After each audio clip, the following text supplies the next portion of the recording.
Drogon flew east beneath a sky that bled lavender into gray, his great wings beating against the wind as he carried Daenerys Targaryen's limp form clutched between his massive claws. The dragonglass shards of her lost crown, melted long ago, no longer mattered. The throne of blades, sundered into molten slag, was forgotten. The great black dragon soared over craggy mountains and drifting seas.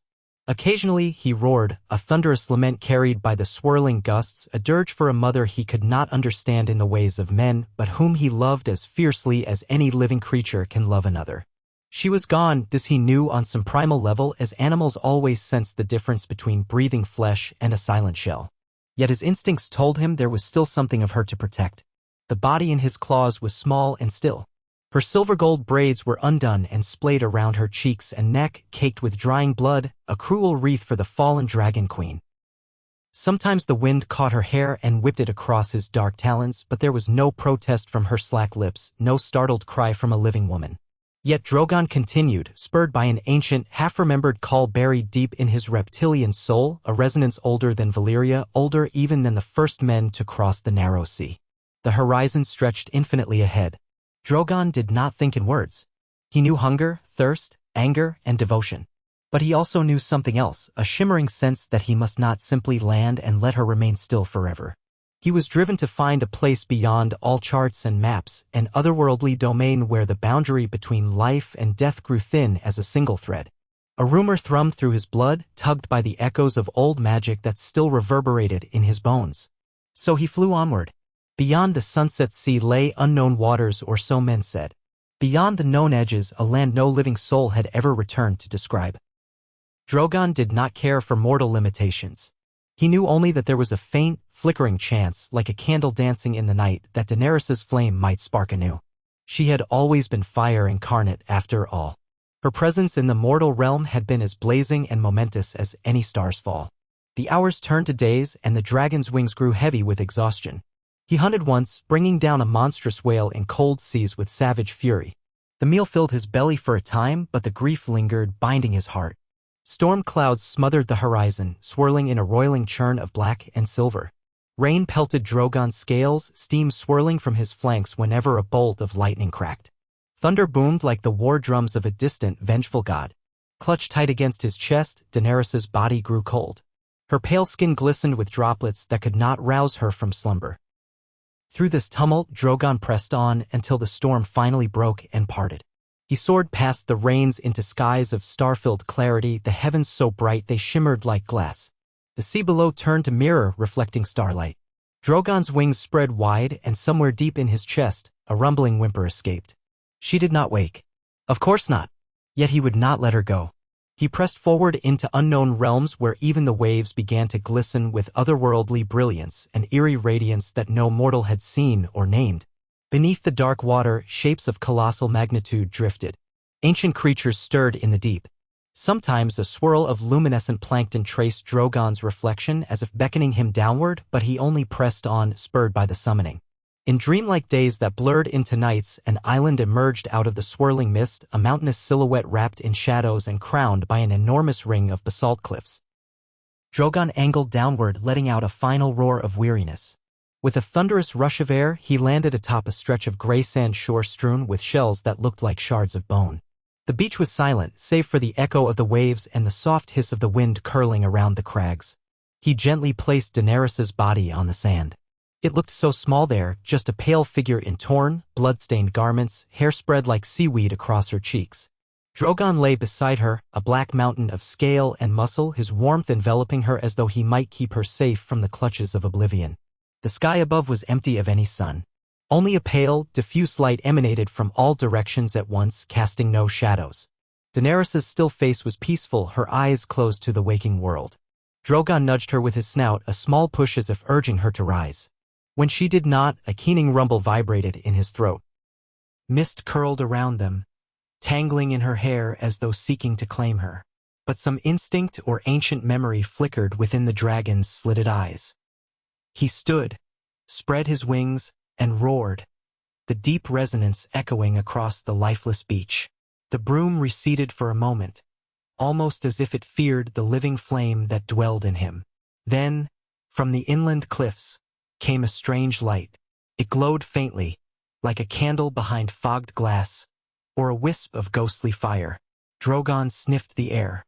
The dragon's eyes narrowed, uncertain whether to greet or destroy whatever force dared approach.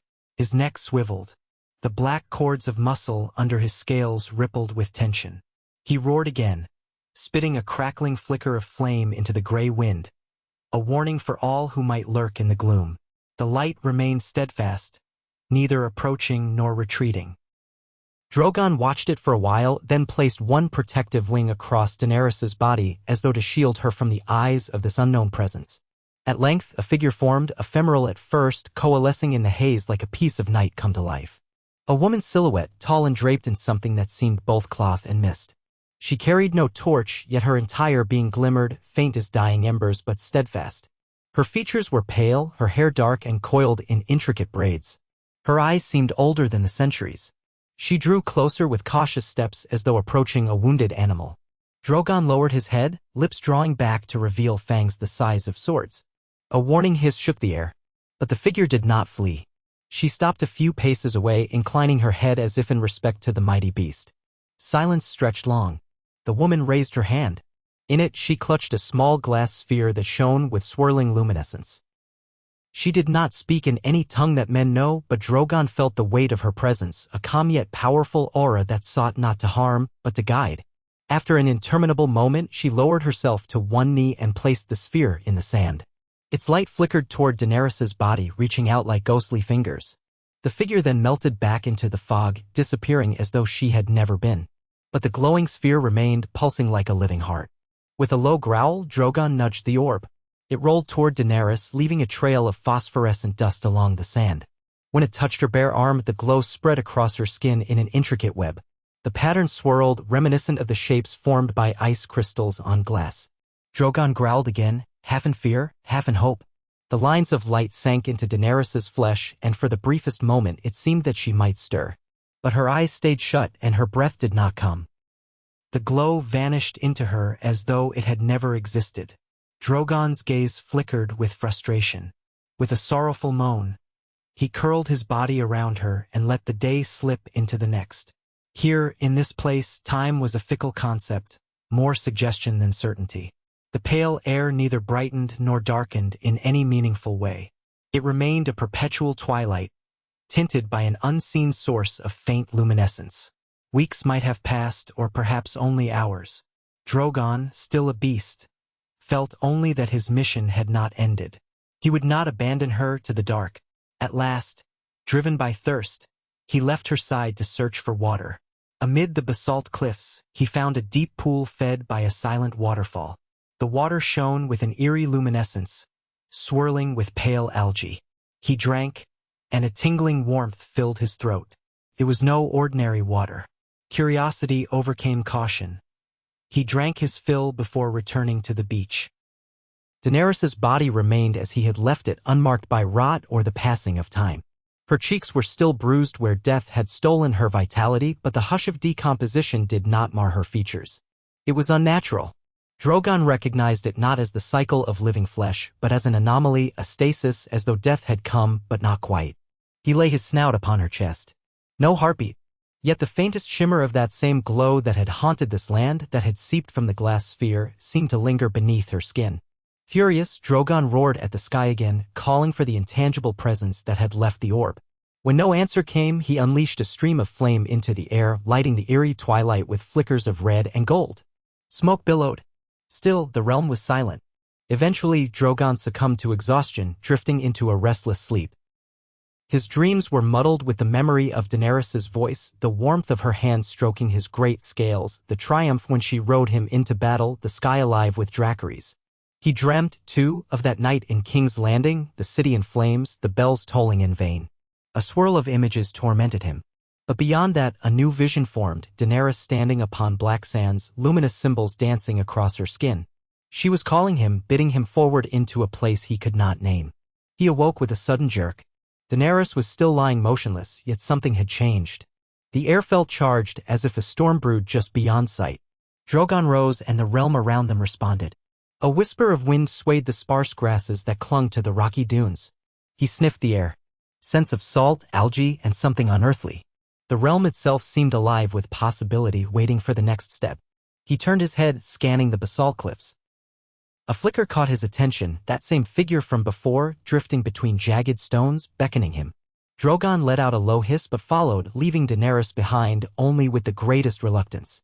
The figure wove around columns of basalt until it reached a hidden cave.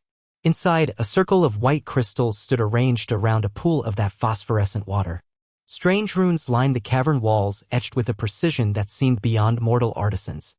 Drogon's pupils dilated, taking in the new environment. A swirl of emerald and sapphire luminescence glimmered across the water's surface, reflecting like dancing ghosts upon the ceiling. The air smelled thick with a primal magic. The figure turned to face the dragon with an imperious grace, as though unafraid of his monstrous form. Silent, she extended her hand once more. Between slender fingers, another glass sphere glowed, its interior swirling with color. But this sphere was larger, more vibrant than the previous one. She placed it upon a carved pedestal in the center of the crystal ring. Then she gestured toward Drogon, an unmistakable invitation. Though a creature of fury and flame, Drogon's intellect was not as bestial as men might imagine. He approached warily, a thunderous rumble trembling in his throat. The woman raised her hands, chanting in a voice that reverberated through the stone. Though Drogon did not understand the language, the meaning pressed upon his mind, to enter, to guide, to bring forth. The sphere's glow brightened, reflecting in Drogon's obsidian eyes. Something about it called to him, reminiscent of the fires of his birth in the Red Waste, the cracking of his shell beneath Daenerys' protective presence. Instinct demanded he incinerate it or guard it. Still, he hesitated. Then something akin to memory welled up from the depths of his ancient lineage, some long-forgotten knowledge that dragons had once been gatekeepers between worlds. The realm of Valyria, after all, had toyed with magics older than the breaking of the world, forging steel with the fire of dragons and the blood of sorcerers. Perhaps this was another such moment, a place where the borders between life and death, between worlds, were malleable, shaped by the will of those bold enough. Drogon's heart thundered. He snapped his jaws, sending sparks flickering. The figure remained still, offering neither threat nor retreat. In a sudden surge of resolution, Drogon opened his jaws wide and unleashed a gout of flame upon the sphere. Fire engulfed it, swirling around the pedestal, dancing with sparks of brilliant color. The crystals around the pool glowed in response, and the runes on the walls flared to life, each letter radiating a bright, living light. The figure's voice rose in eerie harmony, chanting some incantation that soared into the watery echoes of the cave. The sphere did not melt or break. Instead, it absorbed the dragon flame, shining ever brighter until it rivaled the sun. Droplets of molten color spattered across the cavern floor, but they did not burn holes in the stone. They sank in, leaving behind swirling patterns like living tattoos etched into the ground.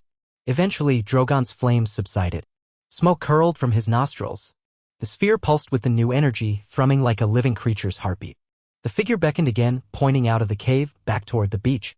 Drogon hesitated only a moment before he complied, something deep within telling him that this was how Daenerys' story might continue. He lumbered back the way he came, over the basalt stones, each step sending echoes across the hush. The woman followed, gliding more than walking, the sphere floating after her like a halo of captured starlight. When they reached the shore, Daenerys lay precisely as Drogon had left her. The figure paused, the swirling orb reflecting in Daenerys' closed eyes. With gentle, reverent motions, the woman knelt at Daenerys' side. She extended her palm and pressed it lightly to Daenerys' chest. Drogon tensed, muscles coiling. One flick of his claws would remove the stranger's head if she caused any harm. But the woman's touch was tender, as if comforting a friend. Her chant began anew, soft and melodic.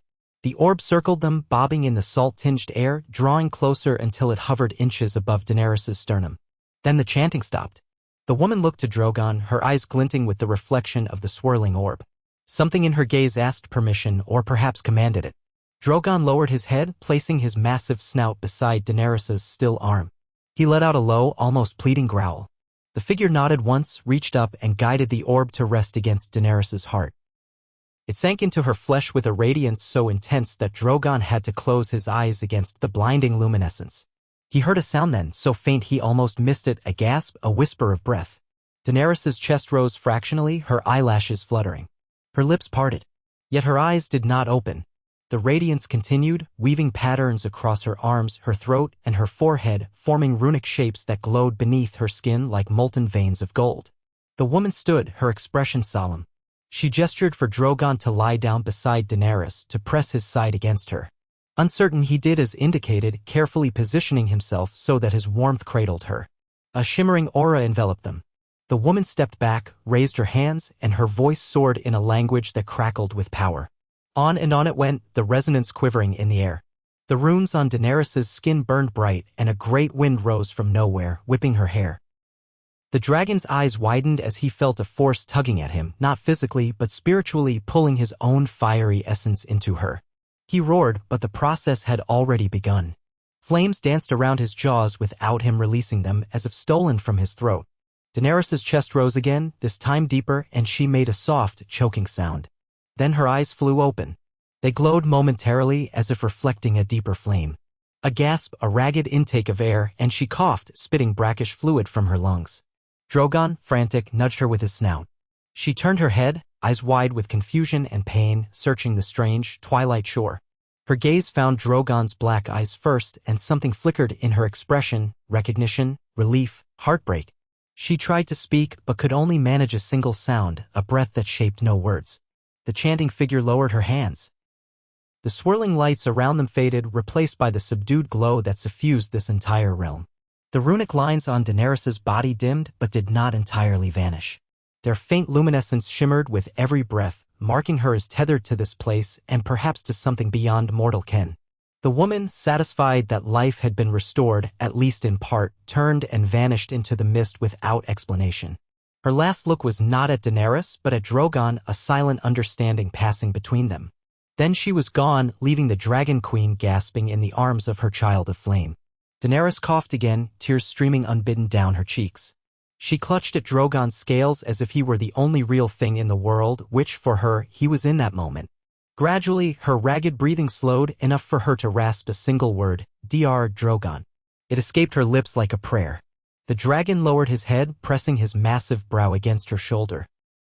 In that brief moment, mother and child clung to one another in a hush of awe, sorrow, and defiance against death itself. Time held no meaning. Daenerys' fingers twitched against Drogon's hide, remembering the softness of grass, the heat of summer suns, the clang of swords, the resonance of 1,000 voices chanting her name. Memories warred within her, and the last recollections rose in a chaotic swirl: the taste of betrayal on her lips, the cold steel piercing her heart, the shimmer of tears in Jon's eyes as the world went dark. Then came the dreamlike recollection of floating in endless black, hearing the faint roar of her dragon, feeling him carry her across storms and seas and emptiness. Waking here was like surfacing from the deepest ocean, lungs burning, disoriented and afraid.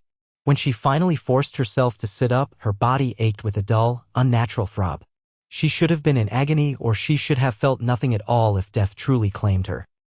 But she existed somewhere in between, kept alive by a magic she did not yet understand. Her first attempt to speak resulted in a choked rasp. She tried again. Where? But there was no one to answer her except Drogon, who regarded her with a mixture of relief and confusion that only a dragon's face could convey. She glanced down at her arms, noticing the faint lines that glowed beneath her pale skin. They formed twisting shapes, some reminiscent of the glyphs she had once glimpsed in ancient texts about Valyria, others unfamiliar. She traced them with her fingertips, feeling a gentle warmth in them. She realized she was cold. Even Drogon's proximity did not chase away the unnatural chill, a persistent reminder that she stood at some threshold between life and death. She tried to gather her SCA. Turd thoughts. She was Daenerys Stormborn of House Targaryen, the first of her name, breaker of chains, mother of dragons. She had conquered cities, toppled tyrants, and claimed the Iron Throne, only to lose it in a final betrayal. Yet here she was, alive again, or partially so, in a realm that resembled neither Westeros nor Essos, a twilight shore of basalt and quiet waves that made no sound. She placed a trembling hand on Drogon's flank. "You brought me here," she whispered, voice husky. "You saved me." There was gratitude, but also a sadness so deep that she felt her heart might shatter anew. The dragon blinked, exhaling a puff of warm air that ruffled her hair. Indeed, he had done the impossible. He had refused to let her die. Unsure what else to do, she rose unsteadily to her feet, leaning on Drogon for support. She gazed across the shore. The water glowed faintly, the sand was gray and lifeless, and the sky had no sun, only that pervasive light from nowhere. Her heart twisted. Was she still in the mortal world, or had she crossed some threshold into a domain no living soul was meant to walk? A crackle of movement drew her attention. Far up the beach stood a figure cloaked in pale drifting fabric, though whether it was the same woman from before, Daenerys could not be certain. The figure beckoned, then turned and moved inland. Daenerys swallowed her fear. If there were answers to be found, they lay in following. Drogon rumbled protectively, but she touched his jaw. "We must, my child," she murmured. "We have never been ones to cower, you and I." With quiet resolve, she began walking, her footfalls leaving shallow impressions in the wet sand. Drogon followed, his steps shaking the ground. The figure led them to the basalt cliffs and then beyond, through a labyrinth of spiny outcroppings that loomed overhead like twisted spires. Their surfaces glimmered with a damp sheen. Sometimes Daenerys thought she saw shapes within the stone, as if petrified forms of strange beasts lay trapped beneath the surface. In time, they emerged into a wide canyon enclosed by towering black walls. Water trickled from the heights, forming a network of small pools that fed into one another, shimmering with that same glow. Lining the edges of those pools were clusters of plants with ghost-white leaves and silver buds, as if the flora here had never known true sunlight. Daenerys's chest constricted at the surreal beauty of it. An otherworldly hush draped everything. Even Drogon's breathing felt muted, as though the place absorbed all sound. The figure continued onward, eventually halting before a rocky archway carved with swirling runes. She gestured for Daenerys to enter, then vanished into the rock itself, fading like a mirage. Daenerys pressed a hand against the runes, feeling their faint warmth. She turned to Drogon, uncertain whether the passage could accommodate him. His massive body would hardly fit in a human-sized arch. But to her surprise, the rock itself seemed to shimmer as if fluid. Drogon tested it with his claws, and though the basalt looked solid, it yielded like a curtain of thick smoke. Surprised but determined, Daenerys stepped forward, leading Drogon through the arch. At once, the world shifted. Gone was the basalt canyon. She found herself in a sprawling cavern lit by softly glowing veins of crystal embedded in the walls. The air was warmer here, more inviting, though no less strange. Columns of swirling mineral rose to a ceiling lost in darkness, and a mosaic of luminous tiles covered the floor in a spiral pattern. Words formed unbidden in her mind, antechamber of souls. It came from nowhere, yet felt as if an echo of something the woman's chant had instilled in her. A whisper drifted through the cavern, "Welcome." Daenerys could not place the voice, whether it belonged to a man, woman, or something else. It came from all around, echoing softly, enveloping her. She stood straighter, attempting to gather her regal poise. Drogon hissed, scanning the dim corners. "Where am I?" Daenerys asked, her voice resonating against the stone pillars. The answering whisper rippled, "You stand on the threshold of eternity. Few living souls can come here, but you, breaker of chains, you have walked the edge of death and returned." A swirl of light moved along the walls, forming vague, shifting outlines of figures, each fading in and out. Daenerys's heart pounded. She braced herself, mindful of the memories of whites and other horrors. But these apparitions did not lunge or threaten. They simply hovered as though curious. She exhaled a trembling breath. "Why have I been brought here?" Silence stretched, then a presence seemed to coalesce near a towering column. The shape of a tall being, clad in a cloak of shimmering motes, materialized. Its face remained half-hidden behind shifting wisps of energy. "Ask instead, why have you chosen to return?" Daenerys's eyes narrowed. "I was dead," she managed, voice wavering with the raw memory of her betrayal. "And yet I breathe again." A swirling drift of warm air surrounded her, like a sigh. When mortal life ceases, the soul journeys beyond to join the tapestry of the many-faced realm. Yet dragons are keys, forging gates between the physical and the ephemeral. Yours is a powerful bond, mother and child aflame. Your dragon refused to relinquish you to the darkness, and your will remains unyielding. Thus, the tether was forged anew. She looked at Drogon. His massive amber eyes watched her, his posture tense yet protective. Her throat tightened. "Then it was Drogon who saved me?" The presence's voice was kind and ancient. "His bond with you was the impetus. But this place, and others like it, hold magics older than Valyria, older than the old gods. An intercession was made. You stand now on the boundary. Am I alive?" Daenerys's whispered question echoed. "Or am I something else? Neither wholly alive nor truly dead. You persist through the bridging flame of your dragon's spirit and the sorceries that dwell in these hidden realms. Do you wish to remain?"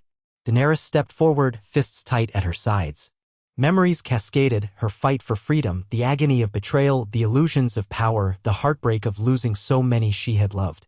She recalled her unwavering desire to break the wheel that crushed the powerless. Now the wheel had turned again in Westeros, leaving her behind, a half-faded memory for those who survived. I swore to free the world from tyrants, she said softly, more to herself than the shimmering presence. But in the end, her voice broke. She could not speak the condemnation she knew so many had placed upon her. Her darkest hours had overshadowed her greatest triumphs. The presence's tone was gentle. Your choices remain your own, even here. In stepping beyond the mortal coil, your burdens might be cast aside. If you desire peace, the tapestry awaits to cradle your spirit. But if you remain bound to the living world, that bond must be nurtured. It will demand a price. Drogon shifted, letting out a low rumble as if uneasy with the conversation. Daenerys closed her eyes. I cannot simply vanish, she said. I have too many regrets and too many hopes. The world, I was not done trying to shape it into something better. The presence drifted closer. Your path is uncertain. The mortal realm may not welcome you with open arms. You must decide if your heart is pure in its desire to return or if it is driven by vengeance, pride, or sorrow. A small, sad laugh escaped Daenerys' lips. I have known vengeance. I have known pride. Sorrow is a cloak I cannot easily remove. But if there is a chance to atone, to do some good, then I must try. My mistakes were terrible. She remembered King's Landing, the ashen faces of the people as the city burned. Yet some part of me still believes in the dream I once carried. The presence was silent, as though considering her words. At length it replied, Then you must journey deeper. Claim your spirit wholly. Only then will you walk the living world in truth once more. Without another word, the presence vanished, dissolving into motes that glittered along the floor's mosaic. Daenerys drew a shuddering breath, feeling the press of fate upon her shoulders once more. She looked at Drogon. We go on, she said, her voice rough but resolute. The dragon bowed his head, flicking his tail in a sign of readiness. They walked deeper into the cavern, following the glow of the crystal veins that wound like serpents along the walls. Before them rose a massive doorway. It had no hinge or handle, only a slab of black stone etched with swirling lines. Daenerys placed a hand upon its surface, and the lines lit up with that internal glow she was coming to recognize. A gentle push, and the stone slid aside with a rumbling groan, revealing a corridor that spiraled downward. The air smelled of ancient dust and old secrets, layered with the faint tang of sorcery. She descended step by step, Drogon close behind. His claws scraped the stone in thunderous echoes. The walls here were adorned with murals of winged creatures that might have been dragons, but also seemed half-human, half-serpent. Scenes showed them bridging fiery chasms, guiding figures wreathed in swirling energy. Daenerys found it all bewildering, yet strangely comforting. It confirmed that dragons had a place in these half-hidden myths, that her bond with Drogon transcended mere mortal comprehension. The steps ended in a grand chamber whose far walls were lost in shadow. At its center stood a tall pedestal carved from a single piece of obsidian. Atop this pedestal rested an ornate mirror of polished black glass framed in twisted silver. The surface shimmered like midnight water beneath a crescent moon. Daenerys stepped forward, drawn by the mirror's pull. Drogon rumbled a warning, but she placed a reassuring hand on his scales. Reflected in the glass, she saw not her current haggard self but a woman in the prime of youth, regal and fierce, wearing the trappings of a queen. Her silvery hair was pinned in elaborate braids, her posture straight. But as she stared, the reflection changed. The city of King's Landing flickered behind her, collapsing into ruin, flames devouring towers. She saw unspeakable devastation, the wide eyes of the dying and the lost, the hiss of ash swirling around her reflection's feet. A wave of horror and shame twisted in her stomach. The image changed again, shifting to a memory of Meereen, where tens of thousands cheered her name. Their faces shone with hope. She recalled that day with clarity. She had felt unstoppable, a breaker of chains who would bring the world a better tomorrow. Then the mirror shifted once more, showing a figure from behind, dark-haired, broad-shouldered, a man gripping a bloody dagger. Jon Snow. He vanished before she could even catch her breath. She pressed her trembling hands to her cheeks. Through the swirl of images, she recognized her triumphs, her sins, and all the heartbreak that accompanied them. She wanted to tear her gaze away, but something compelled her to look deeper. Another series of visions. She saw Westeros at peace, fields growing green again, children laughing in the streets of a city no longer ravaged by war. Soldiers laid down their swords, forging them into plows. She saw freedom blossoming in lands once bound by chains. But she also glimpsed shadows of new tyrants rising, for the wheel always threatened to turn anew. When the last vision faded, the mirror's surface shimmered blankly, reflecting only Daenerys as she was. Pale, trembling, etched with ghostly runes, dressed in tatters. She felt Drogon's warm breath on her back and found solace in his presence. Slowly, she raised her chin. "This is what I must face," she said. "My regrets, my purpose, my destiny. If I am to return to life, it must be with a clear heart. I cannot become what I was, not again." At those words, the mirror rippled. A single line of text appeared at the base of the silver frame, Valyrian Gar, Jagandrage, which faintly resembled the High Valyrian she had spoken once before, though twisted by some archaic dialect. She understood only fragments. In Valyrian flame, enter anew. An invitation or a command. She inhaled deeply and reached out. Her fingertips touched the mirror's surface. Instantly, a surge of energy crackled through her. She felt as though her very blood had ignited. Flames flared along her veins, echoing outward in a rush of brilliant heat. She gasped but did not pull away. The runes on her skin glowed once more, intensifying. Drogon roared, flames licking between his teeth in sympathetic resonance. The black glass parted like water around her hand, drawing her in. She could have resisted, but she chose not to. She stepped forward, letting the mirror engulf her like a pool of liquid midnight. The sensation was both exhilarating and terrifying. She sank into darkness, disoriented, uncertain of up or down. Heat and cold warred against her body. She felt a pressure on her chest as though a great weight held her still. Then she surfaced, gasping for breath. She stood in a place that was not the chamber. Instead, she found herself in a wide, windswept plain beneath a sprawling sky of twilight hues. In the distance, the faint silhouette of a city shimmered, though she could not discern its architecture. The ground beneath her was rough, dusty, and strewn with shards of obsidian that glittered under the ghostly light. A warm breeze caressed her hair, carrying whispers of voices distant and mournful. Drogon was there too, stepping out of the void behind her. He shook his great head, perplexed, releasing a short growl of uncertainty. She rested a hand on his flank to steady herself. The sky overhead was neither day nor night, filled with swirling ribbons of color like an otherworldly aurora. She felt the runes on her skin tingle. She looked at her forearms to see them glowing faintly, swirling in patterns that seemed almost alive. Shadows flickered across the plains. Figures formed from swirling dust approached, shifting in and out of solidity. Daenerys tensed. She recognized none of them, yet they wore the expressions of lost wanderers. They reached out as if seeking her warmth, but some invisible boundary prevented them from drawing too close. She heard a faint lament in the wind, a chorus of longing. These might be souls caught between, or echoes of lives once lived. She found the courage to speak. "Is this the realm beyond death?" No voice answered, but a gust of wind guided her gaze to the strange city's silhouette. Towering spires, curving arches, and a central pyramid or ziggurat glowed with pale luminescence. A sense of inevitability tugged at her. That was where she must go if she wanted to complete whatever metamorphosis had begun. She turned to Drogon, giving a short nod. Together, they started across the obsidian-strewn ground. Each footstep stirred a phosphorescent dust that rose in small clouds. The dust clung to Daenerys's boots, to Drogon's claws.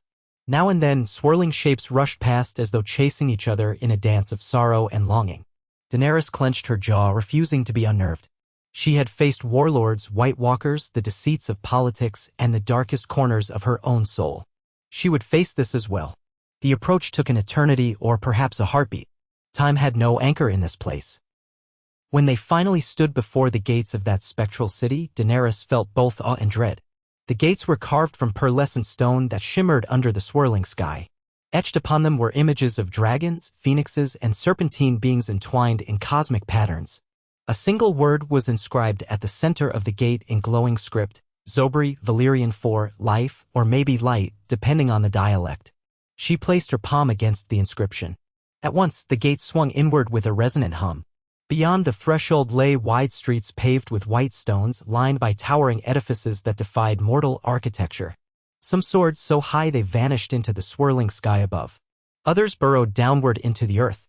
Each building was encrusted with crystals that pulsed faintly. And the city was not empty. Translucent shapes drifted here, too, though more defined than the shadows on the plain. They moved as though alive, some engaged in silent conversations, others carrying spectral burdens.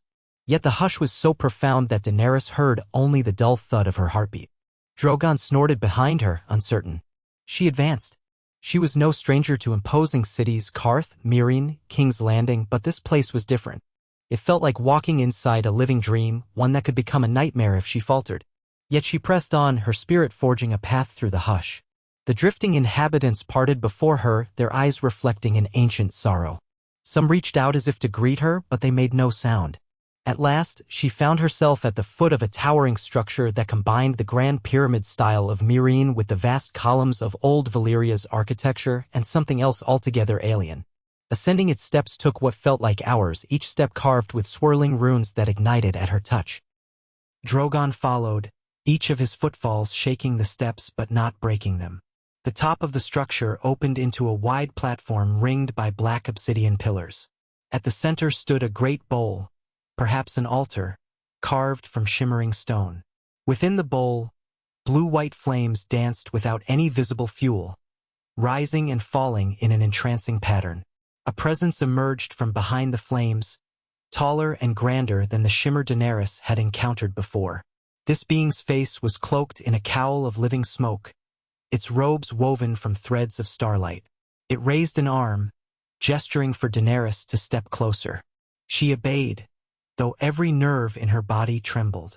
Drogon spread his wings and snarled in warning, but did not otherwise interfere.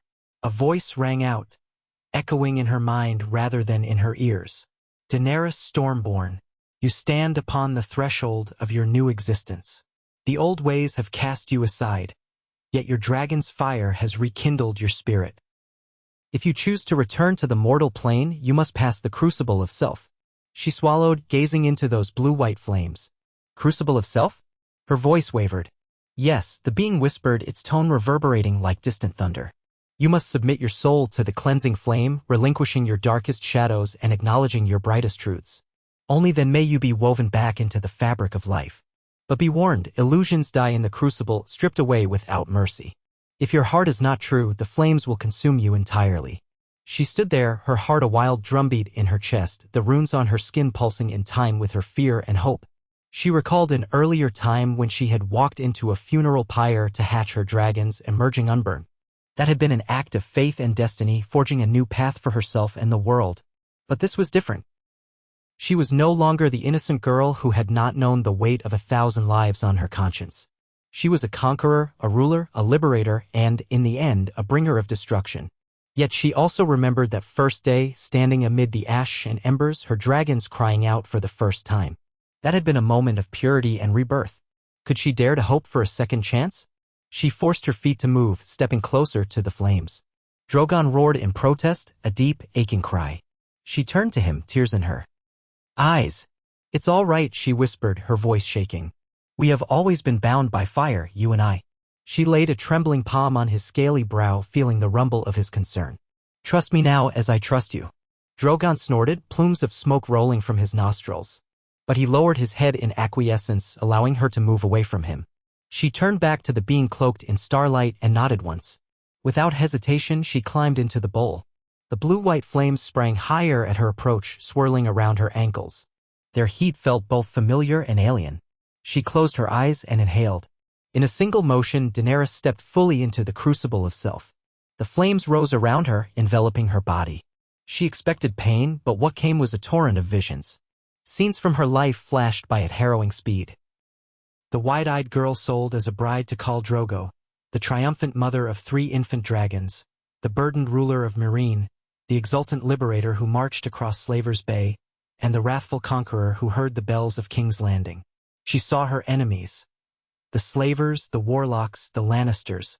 She saw her lovers, Drogo, Dario, Jon. She saw her friends and advisors, Yora, Missandei, Grey Worm, Tyrion.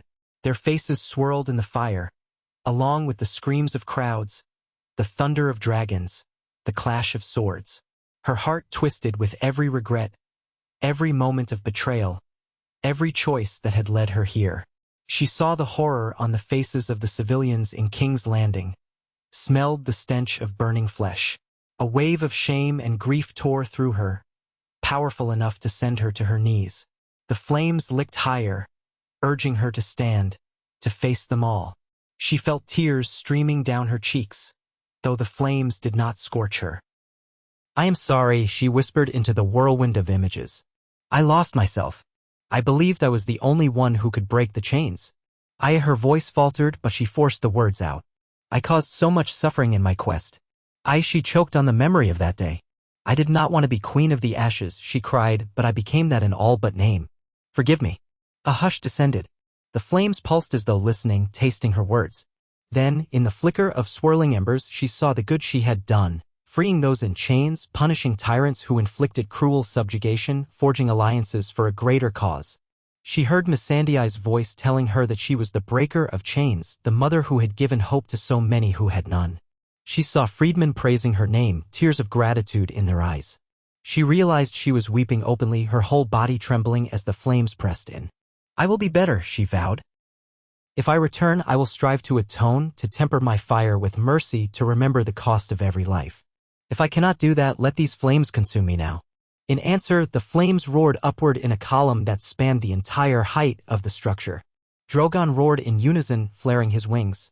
Daenerys stood in the midst of the inferno, pain lancing her chest. This time, there was real agony, as though the pyre demanded the last vestiges of her illusions. She gritted her teeth, tears scalding her face. "I accept," she gasped. "I accept the pain. I accept what I've done." For a moment, she believed she would die again. But then the flames dimmed, shrinking back, letting her see the star-cloaked figure. It approached, raising its hands, and an orb of pure light formed above her head. Slowly, that orb descended, passing into her chest, filling her with a resonant warmth that offset the searing pain. She felt her heartbeat anew, strong and resolute. The presence spoke inside her mind, one last time, its tone approving and grave. "You have spoken truth. You are weighed and found worthy of another chance. Bear in mind the cost, for you walk a razor's edge. May your second life be guided by compassion." As the orb fully settled into her, the flames vanished. Daenerys collapsed to her knees, breathing hard, her hair matted with sweat and tears. She could feel her own heart, powerful and alive, echoing with something new. A gentleness that felt foreign, yet simultaneously the pure essence of who she had once been. Drogon rushed forward, pressing his snout against the rim of the bowl, snorting anxiously. She looked up, offering him a shaky smile. The star-cloaked figure stepped back, dissolving into the air. A rolling wave of energy surged across the city, and in that flash, the spectral inhabitants paused in their silent tasks, turning luminous faces upward as if acknowledging something momentous. Daenerys sensed a shift, a tide receding. The realm was letting her go. She lay still, the exhaustion from the crucible threatening to overwhelm her. Drogon's hot breath on her face grounded her. "We go," she whispered, voice ragged but confident. "We live?" She tried to stand, nearly collapsed. Drogon carefully lowered a wing, helping her rise. With shaky steps, she climbed out of the altar, leaning on the side of the bowl, her muscles quivering. As she stumbled down the steps of the structure, the city around them began to blur. Structures faded into swirling motes of light. The gates they'd entered were no longer visible. It was as if the entire realm was unraveling in response to her decision. The swirling lights rose into the sky, merging with the ribbons of color overhead. Daenerys understood that this realm, or at least her path through it, was coming to an end. They crossed the threshold of the diminishing city, stepping into the plains that were also dissolving into a haze of starlight. Step by step, the world brightened, shifting, an intensity of light blotting out everything else. Daenerys gripped Drogon's scales, bracing herself. Then, in a final flare, the realm vanished. She inhaled sharply and found herself standing back in the cave chamber with the black mirror, the runes on the floor, the glowing veins in the walls. She turned, disoriented, to see Drogon materializing behind her, shaking his head as though waking from a deep sleep. Her body felt heavy but also reinvigorated. The black mirror shimmered, its surface going dark and lifeless, as if spent. Without warning, the entire chamber rumbled, cracked spiderwebbing across the stone. Perhaps the ancient magic that maintained it was reacting to her successful passage. Dust rained from the ceiling. Drogon hissed, eyes flashing alarm. Daenerys acted swiftly. She sprinted, her strength surprisingly sure, toward the corridor by which they had entered. Drogon thundered behind, flaming breath snapping at the air as the chamber began to collapse. Rocks tumbled, crystals shattered, sending sparks of energy dancing across the walls. They burst through the corridor into the upper antechamber, only to find more chaos. Pillars swayed precariously and the mosaic tiles on the floor shattered. They dashed for the exit, hearts pounding. The swirling dust threatened to blind them. Finally, they reached the basalt arch that had first led them here. Daenerys did not hesitate. She plunged through the shimmering rock, Drogon at her side. They emerged into the winding canyon outside, panting. The quake was not localized to the chamber. The entire environment seemed disturbed, as if an earthquake rolled beneath the basalt. Rocks split, geysers of that luminous water erupted from fractures, and the sky overhead flickered. Drogon spread his wings, letting out a sharp roar. Daenerys scrambled onto his flank, struggling to find purchase on the spines she knew so well. With the same practiced grace they once shared, she seated herself upon his back. In a single powerful leap, Drogon took flight, bursting out of the canyon into the twilight air. Below them, the land heaved and cracked. The beaches split, churning froth into the sea. They flew out over the gray water, uncertain of direction. Daenerys glanced back just once, seeing that strange island collapsing as though a dream dissolving upon waking. Columns of steam rose where the basalt cliffs sank into the swirling waves. She pressed her body against Drogon's neck, exulting in the wind rushing past, the sense of flight she had once cherished.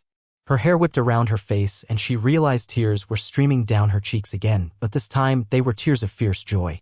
She lived. Drogon lived. Whatever else lay ahead, she had been granted a chance to right her wrongs, or at least to try. They soared for hours, or perhaps days. In this realm, time was fluid, each moment blending into the next. Daenerys slipped in and out of exhausted dozes, trusting Drogon's instincts as he navigated this dimension. The runes on her arms remained, a soft glow that seemed in tune with her heartbeat. She felt different, older, sadder, yet also cleansed. A subtle weight had lifted from her spirit, replaced by a raw determination to wield her second chance with care. Eventually, the color of the sky shifted. The luminous quality of the water faded. She felt the realm thinning around them as if they approached a threshold back into mortal reality. The horizon stretched, and she spied a dim shape that might be a coastline. A faint memory emerged. She recalled crossing the narrow sea, the azure waters near Dragonstone, the gulls circling overhead. Was it possible that Drogon was leading her home, or at least to a place she once called home? Yes. The air changed, losing that electric charge. A true sun, pale and yellow, shimmered above. The smell of salt changed, more alive, brine and seaweed carried on the breeze. Drogon let out a roar, triumphant this time, echoing across the waves. They were leaving the realm beyond death behind, crossing into the living world once more. Daenerys' heart pounded. She wondered what awaited her here. Had months or years passed in the mortal realms since she died? Had the realm moved on entirely, forgetting her name? She brushed a trembling hand over Drogon's scales. "We face whatever comes together," she whispered. The dragon snorted in agreement. The coastline rose in her vision, a rocky, storm-lashed shore beneath a gray sky. She saw no sign of ships or villages. Perhaps they had emerged in a remote region. Drogon descended, flapping heavily to land atop a bluff. Daenerys slid from his back, knees almost giving way upon impact. She had not touched this world's ground since the day she died. She knelt, running her fingers through the coarse grass. A gentle, cool wind kissed her face. Overhead, gulls cawed, real living birds. She breathed in the tang of salt and kelp, tears forming anew. She rose, looking across the sea's expanse, remembering the first time she had stood on a shore in Westeros. The entire land had stretched before her, seemingly ripe for conquest. Now she felt only humility and uncertainty. Her chest tightened at the memory of what she had become. Yet here she stood, alive, with a second chance. Drogon nudged her back gently, perhaps sensing her tumult. "I won't fail again," she murmured, though she knew the path ahead was tangled in ways she could not yet see. "If there is a way to bring justice without merciless slaughter, I will find it." Drogon tilted his head, letting out a soft rumble. She pressed her forehead against his snout. The runes under her skin glowed softly, like embers in the morning light. She heard no voices of prophecy, no gods speaking from the clouds, but she felt a deep conviction within. She would walk forward, step by step, forging a new destiny. The realm beyond death had left its mark, but it had also given her a gift, the clarity to see both her capacity for destruction and her potential for compassion. A solitary gull swooped low, scanning them curiously, then vanished into the gray horizon. Daenerys turned, facing inland. Green hills rolled away into the distance, dotted with sharp stones and patches of bracken. A winding path descended from the bluff toward a rocky inlet. She could see no sign of civilization, no roads or houses. She felt strangely relieved. She needed time to regain her strength, time to decide how to reveal herself to a world that believed her dead. Perhaps it was best if she moved quietly, assessing what had become of Westeros or Essos before making any grand appearance. She glanced at Drogon, her features softening with love. "We will find a place to rest," she said. "Then we decide our next step." The dragon nodded as much as any dragon could and flared his wings. With a grateful sigh, Daenerys began to walk inland, Drogon lumbering beside her. She let her hand trail over the tall grass, savoring the scent of the real world. The gull's call echoed once more, joined by others, a distant harmony of living creatures. She closed her eyes for a moment, just to feel the warmth of the sun on her face, to feel the vitality of her heart beating in her chest. Yes, she was alive. And the realm beyond death still lingered, etched into her flesh with luminous runes that pulsed in rhythm with her breath. The memory of that twilight shore and the chanting figure's voice would remain with her always, a reminder of how narrowly she had straddled the border between life and oblivion. The price she had paid for her crusade had been terrible, but now, in this fragile rebirth, she carried the burden of using her second life wisely. As she followed the path down the bluff, the grass rustled around her ankles and Drogon's powerful bulk cast a moving shadow across the ground. She realized that, perhaps for the first time in years, she was not driven by anger or ambition but by a quiet resolve. She had tasted death, glimpsed the cost of her wrath, and been granted a chance to return. Let the world doubt her or curse her name. She would find a way to mend what she had broken, to heal the wounds she had inflicted, or at least to protect others from the horrors she once unleashed. A trickle of hope threaded through her heart, fragile yet bright. Far overhead, the sun began to break through the cloud cover, lighting patches of the rolling hills in pale gold. Daenerys paused to watch the gentle shift of sunlight. Once she had only gazed upon the horizon seeking conquest. Now she looked upon it with reverence. She touched the runes on her arm, feeling their warmth. They pulsed once, as if answering her silent vow. "I will use my fire for light," she whispered. "Not destruction. No more burnt cities." And in the hush of that lonely coast, as Drogon watched over her, Daenerys Targaryen took her first steps in a world that had already mourned her. She had much to atone for, much to learn, and perhaps a final destiny to fulfill. But she would face it all with the tempered flame of one who had died and dared to be reborn. She had crossed a realm beyond death, guided by her dragon's unwavering love. Now, she stood at the threshold of a new chapter, forging a legacy that might yet eclipse the ashes left behind. And as the wind swept inland, carrying the brine of the sea and the whisper of distant tides, Daenerys Stormborn, mother of dragons, walked onward, alive and determined to shape a kinder, wiser future than the one she once claimed by fire and blood. She walked inland with a weary heart and a renewed resolve, each step through the coarse grass a humbling reminder that she now traversed a land that had once cast her out in memory. The ocean's brine still clung to the air, and as she breathed, she tasted the mingled promise of life and the ghosts of her past. Drogon rumbled behind her, his great bulk stirring the wind, massive wings momentarily flaring as if he considered taking to the sky. But he too hesitated, remaining close enough to protect her. Always, he had been her shield of fire and scale, and now, after guiding her through realms beyond mortal comprehension, he was something more, a living vow that she had not returned alone. They picked their way down the slope toward a narrow valley. At the bottom, a small creek meandered around tumbled stones, its clear water glinting under a fading sun.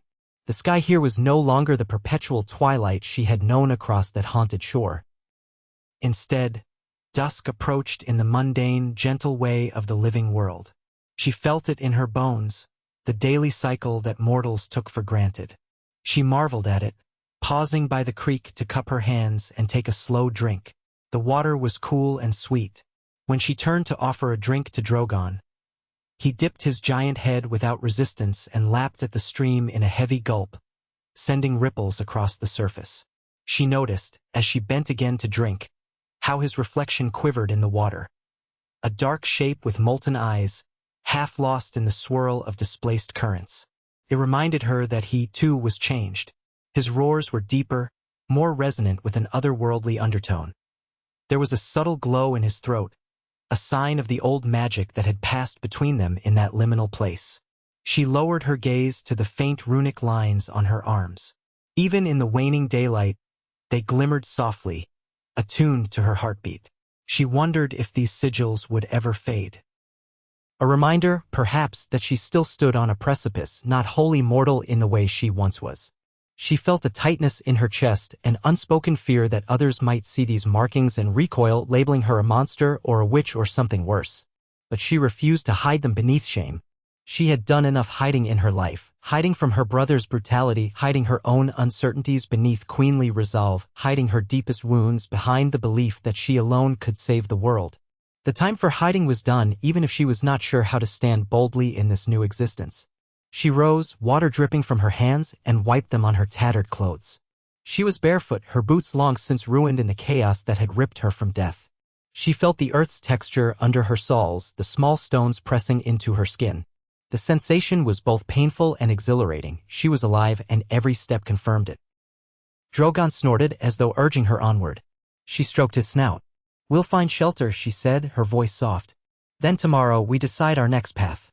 They continued along the creek, following it north. She thought it was north, though she had little sense of direction in this unknown region. The land was mostly barren, rocky fields and low hills rising on either side. Now and then a few scraggly bushes appeared, or a cluster of stunted trees. The night breeze carried the chirp of insects, and Daenerys felt a stirring of gratitude for the simple, vibrant hum of life. This was no silent realm of ghosts, this was the true world, harsh and flawed and wonderful. At last, in the deepening twilight, she spied a rocky overhang that might serve as crude shelter. It overlooked the creek, a gently sloping expanse of stone beneath which a person could nestle, protected from the worst of wind or rain.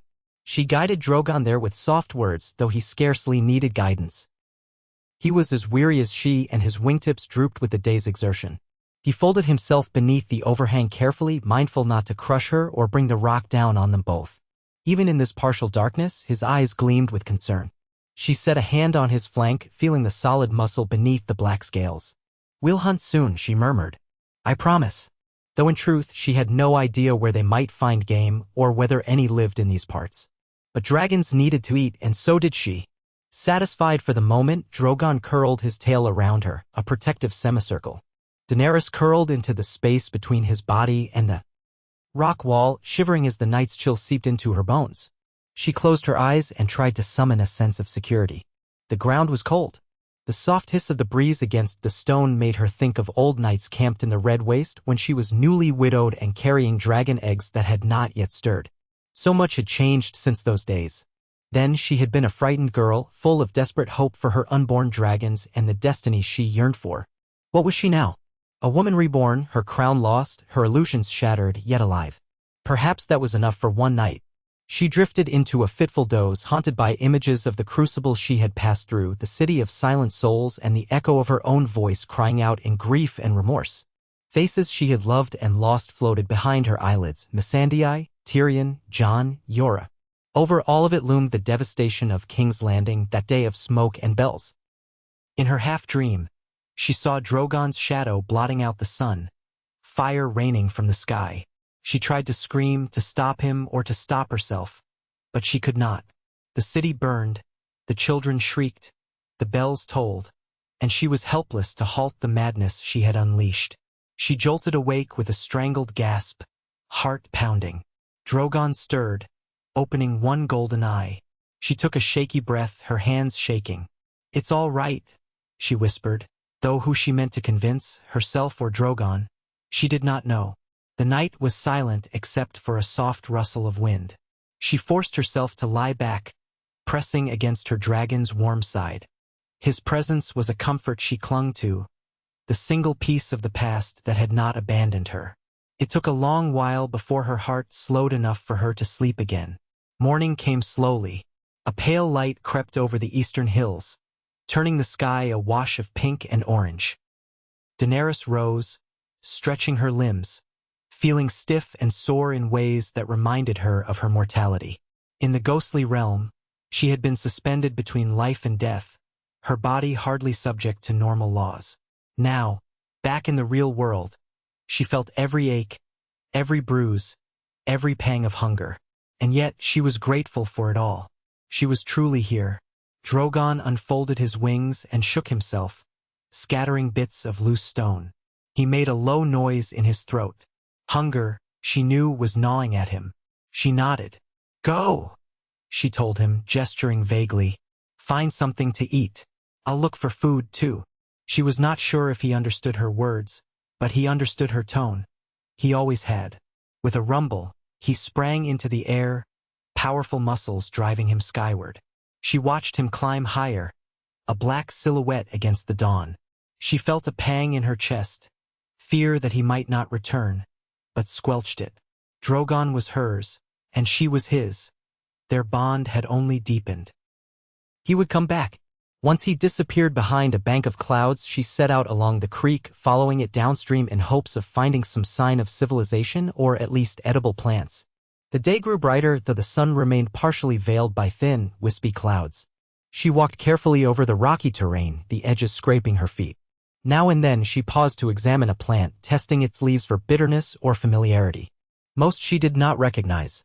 Eventually, she came upon a cluster of wild tubers near the creek's edge. They resembled small, gnarled potatoes. Were they safe to eat? Hunger gnawed at her, and her limited knowledge of foraging told her to try scraping one open to see if the flesh smelled off. She did so, discovering a milky white interior with a faintly sweet scent. No immediate indication of poison. In normal times, she might have hesitated, but she had endured the red waste, survived with barely anything. She took a small bite, wincing at the bitterness. It was not pleasant, but neither did it taste obviously lethal. She forced it down. She dug up several more, rinsing them in the creek. They might sustain her for a short while. As she munched gingerly on the tubers, she wondered if this meager existence was her new lot. The woman who had once dined in palaces, who had commanded armies and feasted in victory, was now a vagabond in ragged clothing. Felt both humbling and oddly liberating. She could move without the weight of titles pressing on her, without the eyes of courtiers judging her every gesture. Then again, she had no illusions.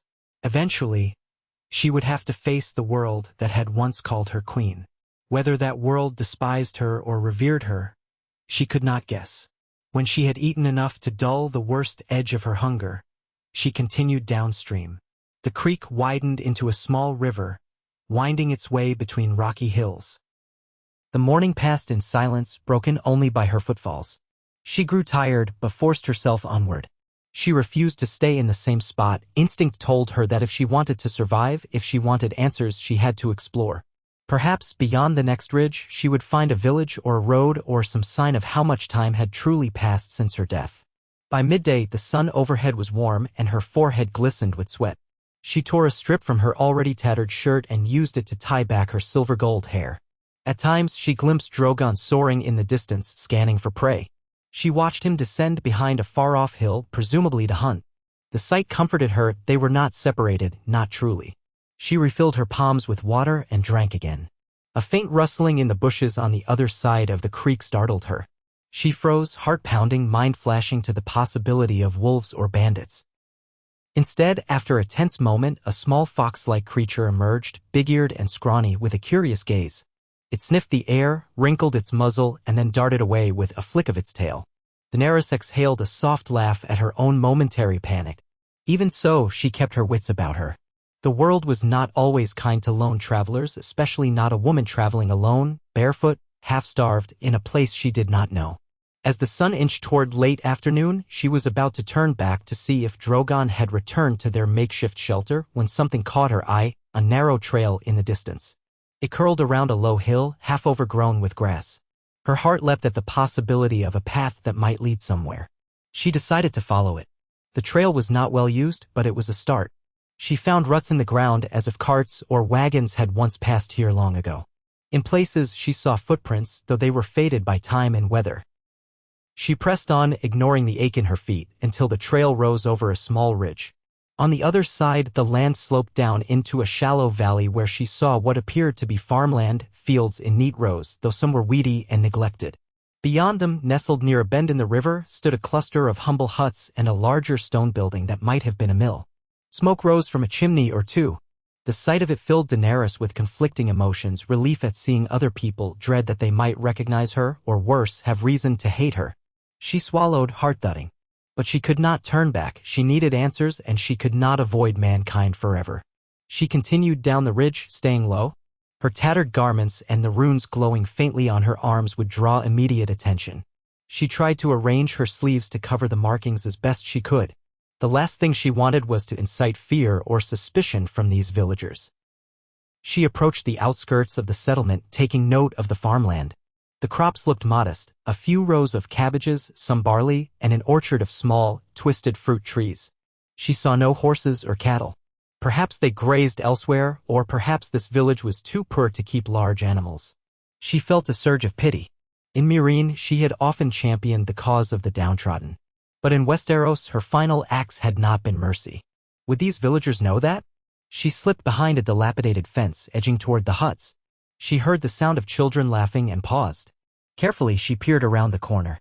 Two small boys chased one another with sticks, pretending to be knights or soldiers. Nearby, a woman in a threadbare dress knelt by a wash basin, scrubbing clothes. It was an ordinary scene. A lump rose in Daenerys' throat. For all her queenly power, she had forgotten how beautiful the simplest of mortal endeavors could be. The woman looked up, her gaze scanning the horizon. She seemed alert, wary. Daenerys ducked behind the fence, heart-pounding. She felt foolish, like a thief skulking on the outskirts of a small settlement. But she had no plan, no sense of how these people might react if they saw a bedraggled stranger with unusual marks on her skin. Nor did she know if word of Daenerys Targaryen's downfall and rumored death had reached them. For all she knew, they might still believe the Dragon Queen threatened the realm. But she had to try. She took a few moments to gather her courage, reminding herself that she had faced monstrous foes, had stood before entire armies. Surely she could speak to one peasant woman. Swallowing, she stepped around the fence and into view, raising her hands to show she bore no weapons. The children noticed her first and froze in mid-chase, staring with wide eyes. The woman, startled, stood abruptly, wringing out the rag in her hand. "Seven save me," she muttered, looking Daenerys up and down. "Who are you?" Daenerys forced a smile, though her heart hammered. "My name is Dany," she said, deciding it was safer to use a shortened form. "I've been traveling. I'm sorry if I startled you. I mean no harm." Her voice sounded soft and raw, as though she had not spoken to another human in a lifetime. She tried to keep her arms lowered so the woman wouldn't see the glowing lines on her skin.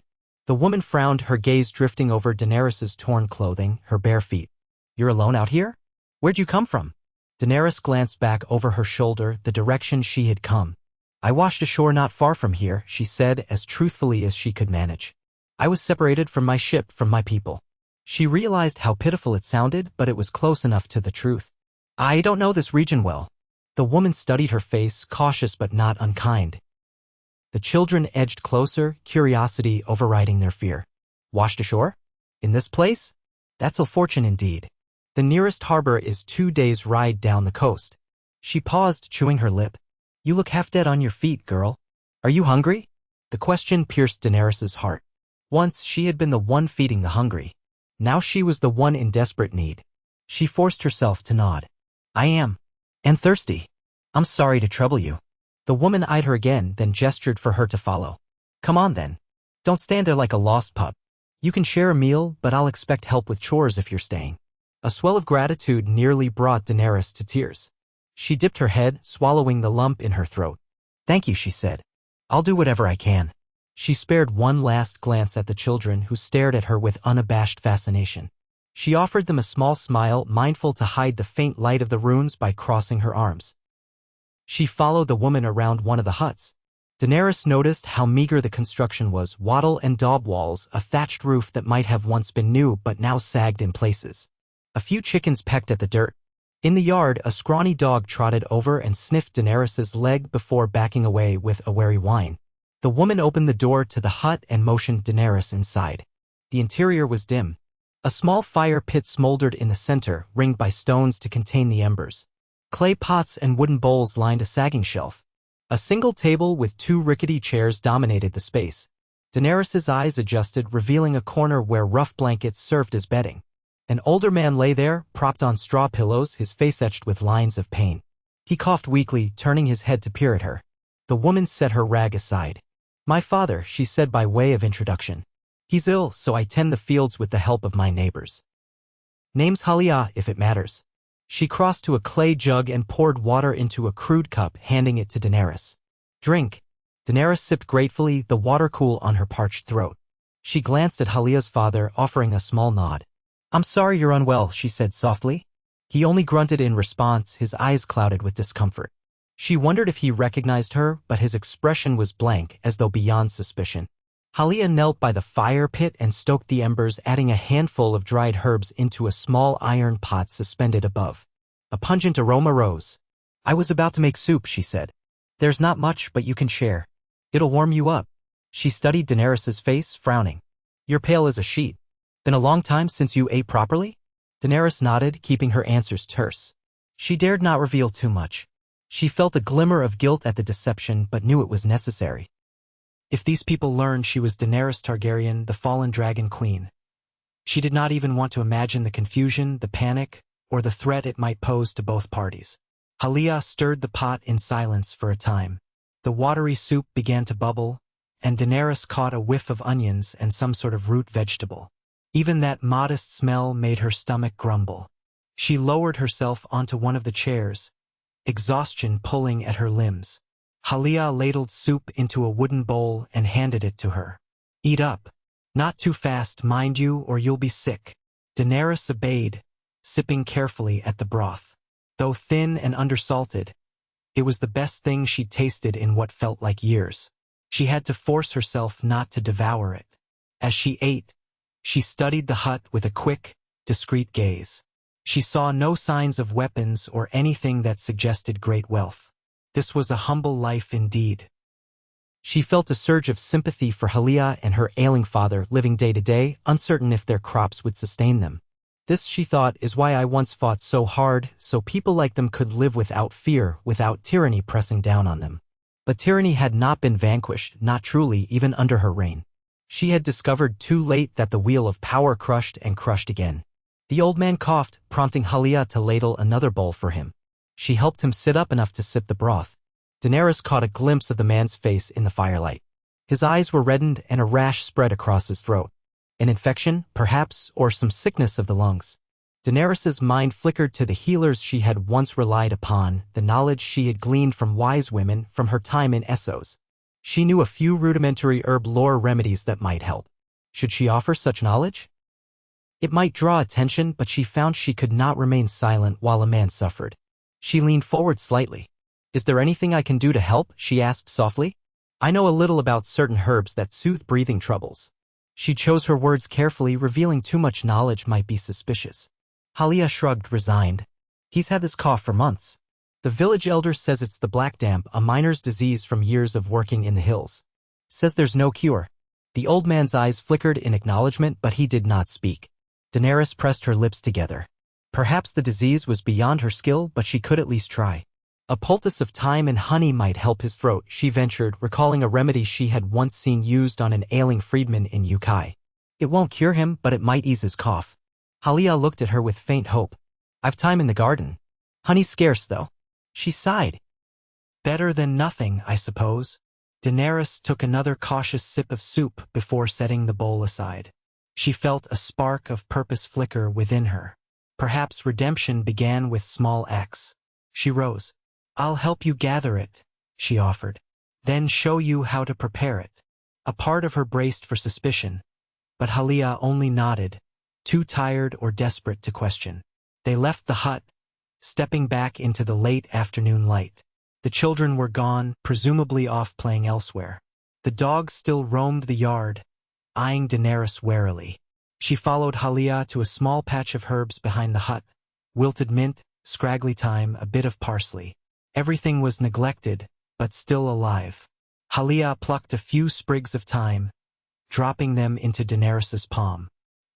"He used to tend the garden," she said quietly, glancing toward her father's form visible through the open door. "But now I'm alone in all of it. Sometimes the neighbors help, but they've their own problems. Hard times for everyone." She paused, sadness flickering in her eyes. "Famine struck last year. Then we lost so many men in the wars." Daenerys felt a knot form in her throat. The wars, her war among them. How many men across Westeros had died, leaving behind daughters and wives to scrape by? She remembered her burning desire to liberate everyone from the Lannisters' tyranny, to break the wheel. Instead, she had wrought such ruin that even now, in a remote village, people felt the echoes of her conquest. She placed a hand gently on Halia's arm. "I'm sorry," she murmured, meaning it with all her heart. Halia shrugged, resigned. "We keep going. No other choice." She looked at Daenerys, frowning. "You sound like you've seen your share of trouble." Daenerys breathed in, searching for a careful response. "I have. I lost many friends in the wars, too." Her voice quivered. It was the truth, though incomplete. A wave of grief threatened to overwhelm her at the memory of all she had lost. She forced it down. "I only hope to find a way to live in peace now." Halia nodded in a slow, knowing way. "Don't we all?" She motioned back to the hut. "I'll find some honey. The bees near the orchard might have some leftover comb." Daenerys followed her inside, heart heavy. They set to work, crushing the thyme with a mortar and pestle, while Halia heated a small spoonful of honey over the fire until it thinned. They combined the ingredients into a sticky poultice. Daenerys gently explained how to apply it to the old man's throat and chest to ease his coughing fits. While she spoke, she noticed the man's gaze flickering over her face, as though trying to place her. A tremor ran through her. Did he recognize her? Her hair alone, once so distinctive in Westeros, might be enough to rouse suspicion. But after a moment, he closed his eyes and turned away, succumbing to exhaustion. Evening fell, and Halia insisted Daenerys share another meal, this time a bit of barley porridge. In return, Daenerys went to fetch water from the creek, carrying a heavy wooden bucket. The simple task left her arms aching, but she welcomed the routine of it, the tangible purpose. She had once carried water in V's Dothrak, before she had found her strength. Now she carried it again under far different circumstances. Night descended, and Halia lit a tallow candle. The children returned, yawning. One was her son, an urchin of 6 or 7, and the other boy appeared to be a neighbor's child. They stared at Daenerys, wide-eyed, but soon enough overcame their shyness. "Where are you from?" Halia's son asked, voice piping in the gloom. Daenerys hesitated. "From across the sea," she said softly, which was not untrue. The boy's eyes widened further. "Did you see pirates?" he whispered in awe. She smiled despite herself. "I saw worse things than pirates," she replied, her voice gentle. The boy gasped. Halia shooed them both to the corner where they spread thin blankets. "Enough questions," she admonished. "Dany's tired." "So are you." She then looked at Daenerys with an apologetic shrug. "We don't have another bed. You're welcome to the floor if you can manage." Daenerys nodded, grateful. "Thank you." Truly, it was more comfort than she had dared hope for. She curled up near the dwindling fire, feeling the hard earth beneath her once more. But it was warmer here than beneath the overhang, and the simple kindness offered by Halia buoyed her spirit. A wave of guilt swept through her, too. These people, poor, struggling, had shown her more mercy than she had shown the innocents in King's Landing on that darkest day. She closed her eyes, tears slipping down her cheeks, though she made no sound. Sleep claimed her eventually, a restless, haunted sleep. When dawn came, Daenerys rose early. She stepped out of the hut into the cool morning air, half expecting to see Drogon perched somewhere, but he was nowhere in sight. She suspected he was hunting far afield, not wanting to spook the villagers with his presence. The memory of that morning over Dragonstone, when she had soared with regal confidence upon his back, felt like a dream from another life. Now, she was a stranger in tattered clothes, trying to piece together a new future. She wandered to the orchard to see if she could gather any fruit to help repay Halia's kindness. The orchard consisted of gnarled apple trees that had likely been planted decades ago. Many were overrun with moss, their branches sagging. Only a few meager apples clung to the higher boughs. Daenerys found a crooked staff leaning against a trunk, presumably used to knock down the fruit. She picked her way around, tapping at the branches. A few bruised apples fell into the grass. She gathered them, rinsed them in a small trough, and carried them back to the hut. Halia greeted her with a surprised smile. "They're small this year, but we'll see if we can salvage them." She took the apples from Daenerys and set to cutting away the bruised portions. Then she dropped the chunks into the pot with water, aiming to stew them. The older man still slept, his breathing uneven but perhaps a fraction less ragged than before. The children had gone off to do morning chores, though Daenerys suspected they might be playing more than working. Daenerys spent the day helping as she could, hauling water, gathering any edible greens, even kneading dough made from barley flour. Though she had been a queen, she was not too proud to labor. The manual work felt almost comforting, giving her tired mind a chance to rest from the relentless self-reproach gnawing at her thoughts. More than once she caught Halia studying her curiously, as though trying to piece together the mystery of this pale-haired stranger. In the late afternoon, Daenerys ventured outside to scan the skies. She felt the tug of her bond with Drogon, an undercurrent of warmth that told her he was near. Sure enough, after a moment she spotted a dark shape circling high above the far hills. Her heart leapt. He was watching, waiting. She stood there, torn between wanting to run to him and not wanting to alarm the village. He must sense her uncertainty. Abruptly, he turned and vanished over the ridge. She breathed a sigh of relief. He would keep his distance until she beckoned. That evening, as they shared a meager stew, Halia's father stirred from his half-sleep and beckoned Daenerys over with a trembling hand. She knelt beside him. His voice was weak but distinct.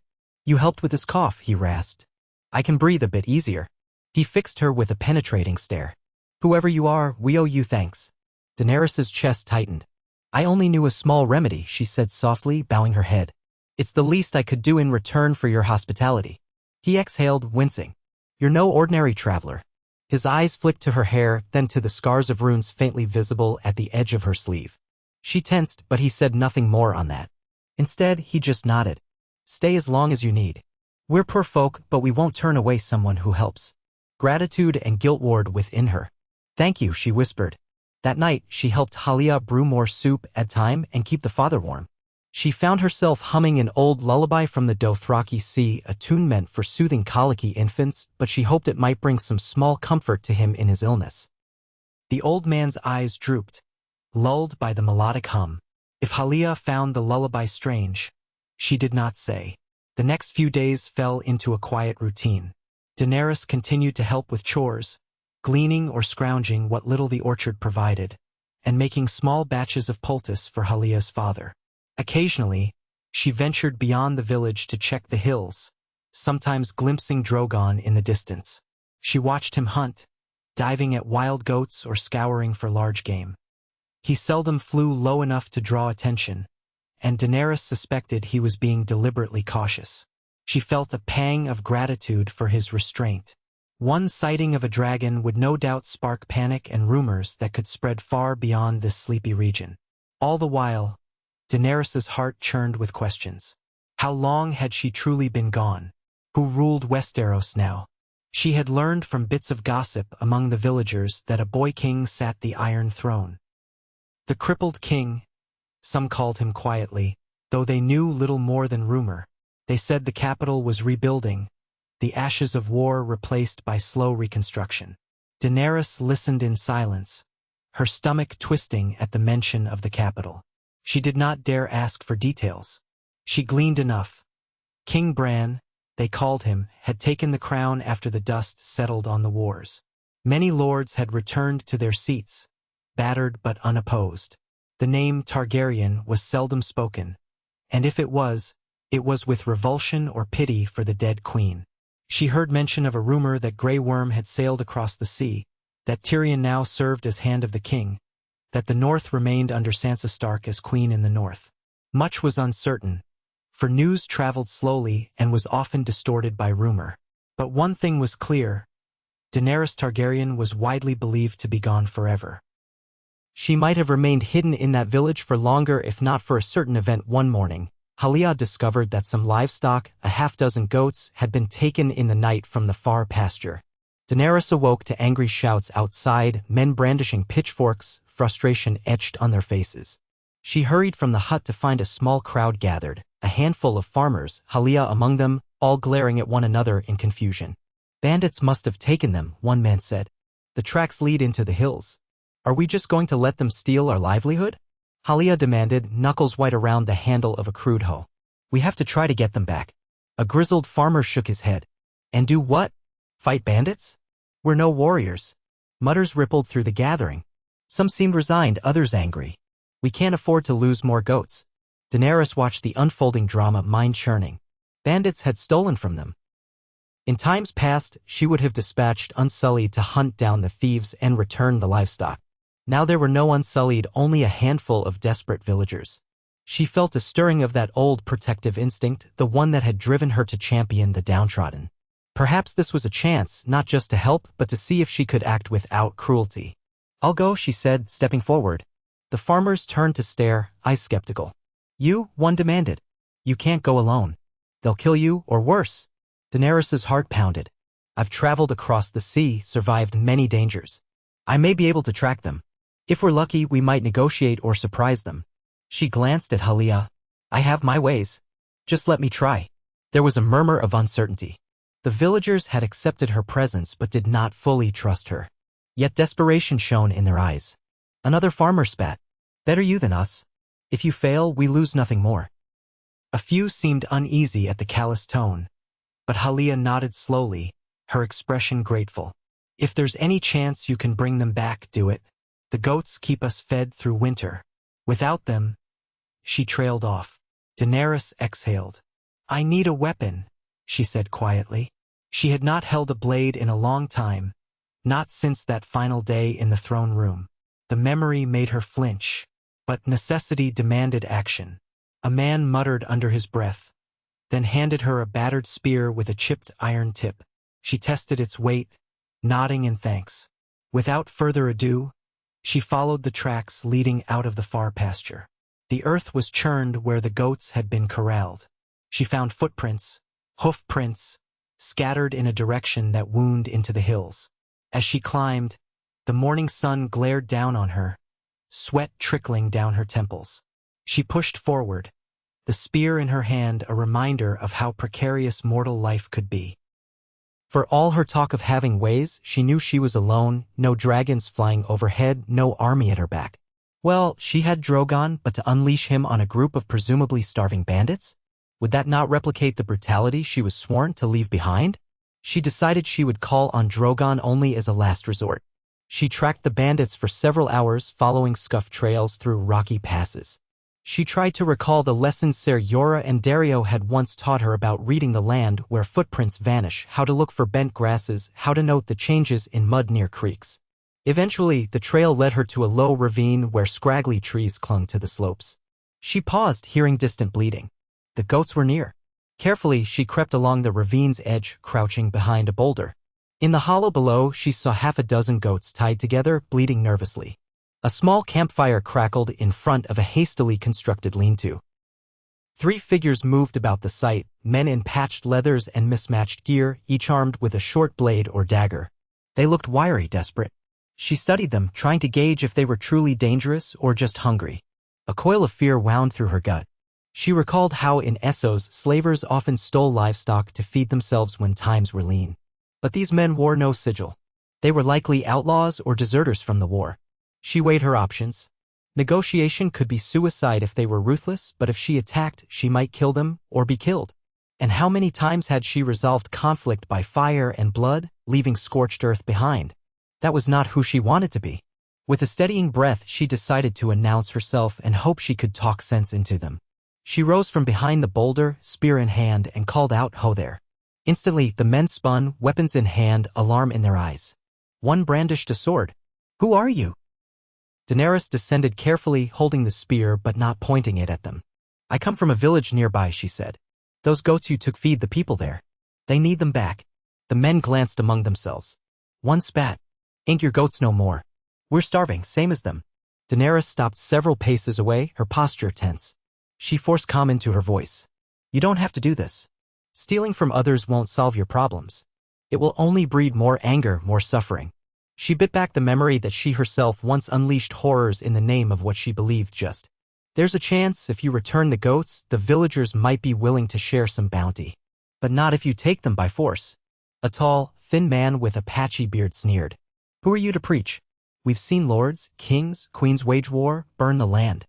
Now you come with a spear, telling us not to steal goats? We'll feed ourselves first." She swallowed hard, fighting a wave of shame at the mention of queens who burned the land. Indeed, that had been her. She tried again. "I'm no queen," she said softly. "I have no crown. But I do know suffering. If you insist on taking them, you'll only bring more misery on everyone, yourselves included. The men exchanged looks. One muttered, she's alone. We can kill her easy. Daenerys's grip tightened on the spear. She saw them circle slightly, testing her. The bleating of the goats punctuated the silence. She forced her voice not to tremble. I don't want bloodshed, but I'm not as alone as you think. She steadied herself, remembering her bond with Drogon. She could call him, but was that the right path? Did she want to terrify these men, incinerate them, replicate the horrors of her past? No. She wanted to find another way. The tall man smirked, clearly seeing through her bluff. No one else around. We scouted. He took a step forward, sword raised. Daenerys inhaled sharply. She had once been taught the thrusting techniques of a spear by Grey Worm, though she was never as adept as her Unsullied. Still, she remembered enough to hold her ground. Don't make me do this, she warned. But hunger and desperation can dull a man's better senses. He lunged, slashing downward. She sidestepped, pivoting her spear to block, the clash of steel ringing in the ravine. Another man rushed from the side, dagger raised. Daenerys whirled, flicking the spear tip toward him. He yelped as it caught his forearm. Blood spattered. She stepped back, posture defensive, chest heaving. The tall man cursed and lunged again. She parried, the spears but colliding with his side. He staggered, but another slash grazed her shoulder, tearing her sleeve. Pain flared. She bit her lip to stifle a cry, not wanting them to see her fear. She spun, struck him in the back of the knee. He toppled, cursing. The third bandit, who had been circling, sprang at her. She twisted, but he tackled her and the spear flew from her hand. They hit the ground hard, dust billowing. He pressed a blade to her neck. She caught his wrist in both hands, straining to keep the steel from slicing her throat. His breath smelled of desperation and unwashed teeth, his eyes wild with fear. They wrestled, her arms burning with the effort. A roar shattered the air, echoing off the canyon walls. Both of them froze. The man's eyes flicked upward. Daenerys glimpsed the black shape swooping low overhead, wings blotting the sun. Drogon. He had come, drawn by her fear or by their bond. She could not be sure which. The bandit's face twisted in terror. A dragon, he gasped, voice cracking. Run, yelled one of the other men. Dropping the dagger, the bandit scrambled off Daenerys, stumbling to his feet. She took a gulp of air, bruised but alive. The goats bleated in panic as Drogon descended with a thunderous flap of wings, landing atop a rocky ledge. He roared again, flames licking around his jaws. The bandits screamed, scattering in every direction. One tried to grab a goat, but thought better of it when Drogon let loose a small blast of fire that scorched the ground nearby. They fled up the ravine, stumbling over rocks, vanishing into the scrub. Daenerys lay there for a moment, chest heaving. The wound on her shoulder throbbed. She heard Drogon snarl, a deep rumble that vibrated the earth. Slowly, she pushed herself upright, retrieving her spear. The goats milled about, trembling. She faced Drogon, half-dazed. He looked at her, eyes narrow, chest still glowing with the afterburn of flame. His presence was as magnificent as ever and also a reminder of the terrifying power she could unleash. She turned to the goats, glancing in the direction the bandits had run. Should she pursue them? No. They were gone. The goats were safe, or as safe as they could be. It was enough. She moved to calm the animals, keeping her spear lowered. They shied away at first, but one bleated questioningly, perhaps sensing she was not their enemy. She knelt, offering her hand. Come, she murmured. Let's go home. Drogon hopped down from the ledge, startling the goats. But Daenerys raised a hand, murmuring soothing sounds in Valyrian. Drogon dipped his head, his gaze flicking from her to the goats. She could sense his curiosity. These small creatures might have been his prey on another day. But he seemed to understand they were important to her now. He snorted, a wisp of smoke curling from his nostrils. She touched his muzzle gently. Thank you, she whispered, voice breaking. You saved me. The memory of that bandit's blade at her throat brought a shiver. She realized she was shaking from the adrenaline. Drogon released a low growl, the sound vibrating in his chest as if to say he would not let any harm befall her again. She pressed her forehead to his snout, trying to gather her composure. Then, pulling back, she examined the goats. None seemed gravely injured. Carefully, she cut them loose from their tether and began herding them back toward the path. Drogon followed, a lumbering shadow behind her. The goats occasionally brayed in panic, but she kept her voice calm, guiding them away from the ravine. They reached the open hills where the sight of a dragon would be impossible to hide. Daenerys knew the villagers would be terrified if they saw Drogon. But how else could she return the goat safely? And how would she keep him from being spotted? She remembered the vow she had made to be different this time, to use her power judiciously. But her very existence was a shock, let alone her massive black dragon. She halted, glancing at Drogon. "Wait here," she murmured. She pointed to a cluster of boulders in the distance, an outcropping that might conceal him partially. "Stay." She had no illusions that he was a dog who followed commands blindly, but he was intelligent and their bond was strong. She coaxed him gently in High Valyrian. After a tense moment, he trudged toward the boulders, settling behind them. His dark scales blended somewhat with the shadows. Daenerys turned to the goats, took a shaky breath, and ushered them along the trail. It was late afternoon when she finally guided the bleeding animals back toward the village. She saw villagers rushing out to meet her, relief and astonishment plain on their faces. Halia hurried at the front, eyes wide. "The goats," she exclaimed. "You got them back?" Daenerys nodded, pushing aside her weariness. "They're safe. The bandits ran off." Murmurs spread through the crowd. The battered spear in Daenerys's hand and the blood on her torn sleeve testified to the fight that must have occurred.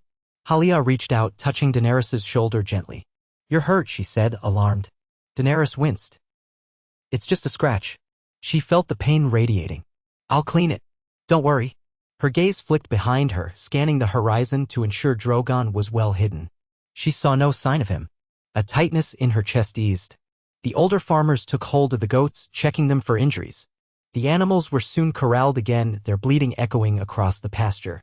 Relief mingled with excitement as villagers exchanged hushed words. Some shot Daenerys a respectful glance as though reevaluating the stranger who had rescued their livelihood. A few came up to seal. Her hand, murmuring grateful thanks. She accepted the gestures with a dazed kind of humility, her exhaustion pressing in. It had been so long since she had seen people look at her with anything but fear or hatred. Here for a moment they seemed to see her as a savior, not a tyrant. The irony knotted her stomach. Halia's hand remained on Daenerys's arm, guiding her gently. "Come, let's tend that wound." They retreated to the hut. Inside, the old man dozed.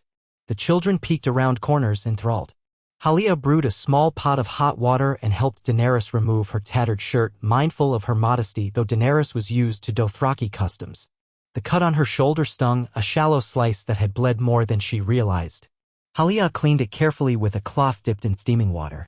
"You're lucky it's not deeper," she murmured, applying a bandage. As she worked, she spotted the faint runic markings on Daenerys's upper arm, revealed by the torn fabric. Her eyes widened. What is that? Some kind of tattoo?" Daenerys froze, uncertain how to respond. The markings glowed faintly in the dim hut as if reacting to the question. Halia's gaze flickered with both curiosity and unease. Daenerys swallowed. "It's a reminder," she said softly, voice shaking. "Of things I've lost. Of surviving a terrible ordeal." That much was true, though it barely scratched the surface. She expected condemnation or accusations of witchcraft. To her surprise, Halia only pressed her lips into a thin line and nodded. "Well, you survived again today. I don't care much about what marks a person wears as long as they're decent folk." Decent folk? The word stabbed at Daenerys's conscience. She lowered her head. "Thank you," she murmured, tears pricking her eyes. "You've shown me kindness I don't deserve." She was thinking of all the innocents who had deserved kindness from her, who had not received it on that dreadful day. Halia finished bandaging her shoulder and sat back, regarding Daenerys with a mix of gratitude and puzzlement. "You've done right by us, and done more in a few days than many here would have. I don't know who you really are, Dany, but I trust you've good reason for secrecy." She hesitated. "That said, if trouble follows you, I hope you won't bring it down on our heads." Daenerys met her gaze. "I swear I will do my best to keep this village safe. I have no wish to drag you into my troubles." The vow slipped from her lips as though part of her older self. The queenly self who once promised to protect the helpless. Yet she could not fully deny that part of her. Perhaps she never should have tried. Halia studied her for a long moment, then nodded. "Rest. You've earned it."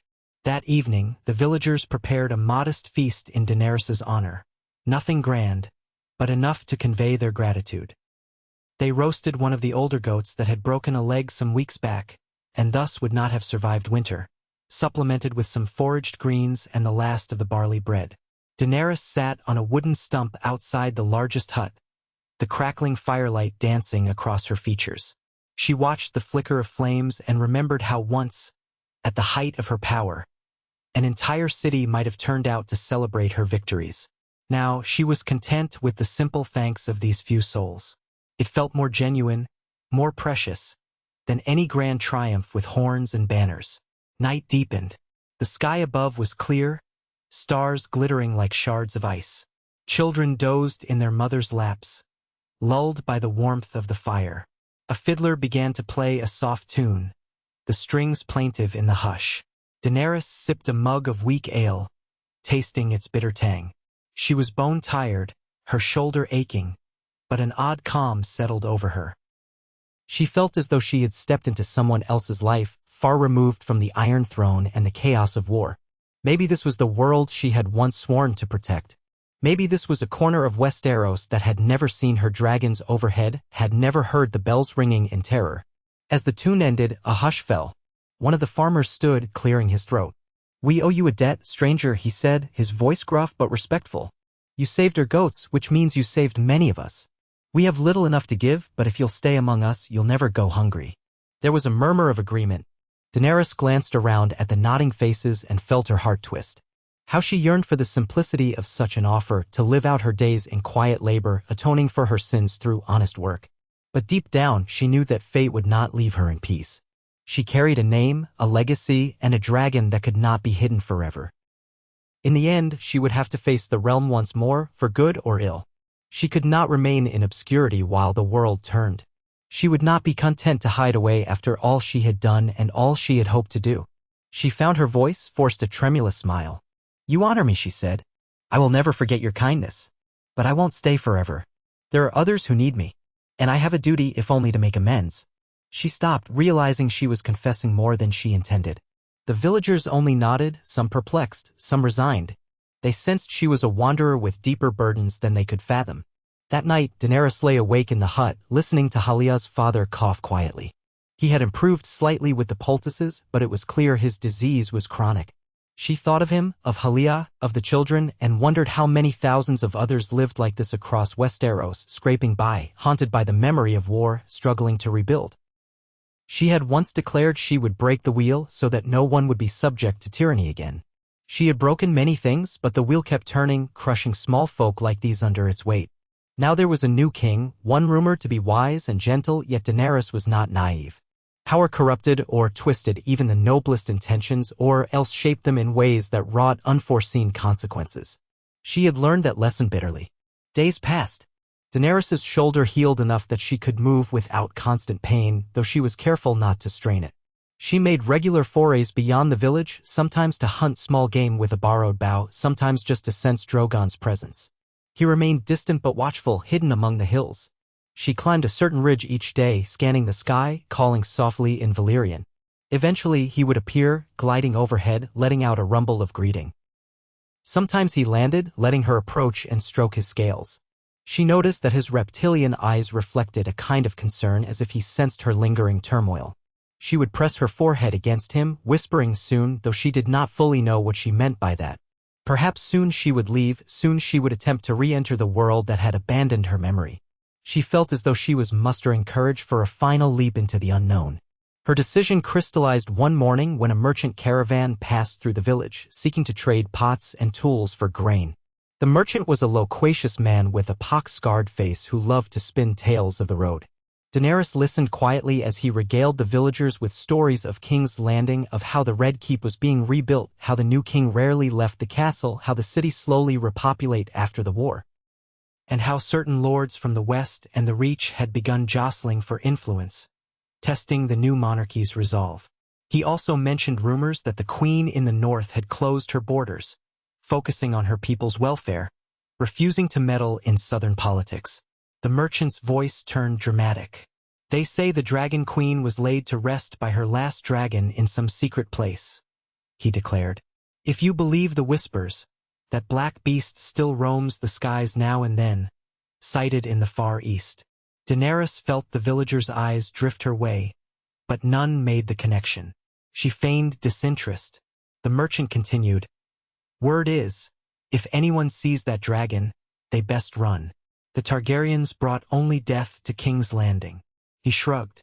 But who knows? I only repeat the gossip. That night, as Daenerys helped Halia shell peas for a meager supper, she made her announcement. I'm leaving soon, she said quietly. There are things I must do. Halia nodded without surprise. I thought you might. She looked Daenerys in the eye. Will you tell me who you really are? Daenerys hesitated, her heart pounding. She saw no malice in Halia's gaze, only curiosity and perhaps a flicker of sorrow at losing a friend. But the risk of revealing the truth seemed too great. Even if Halia accepted it, others might not.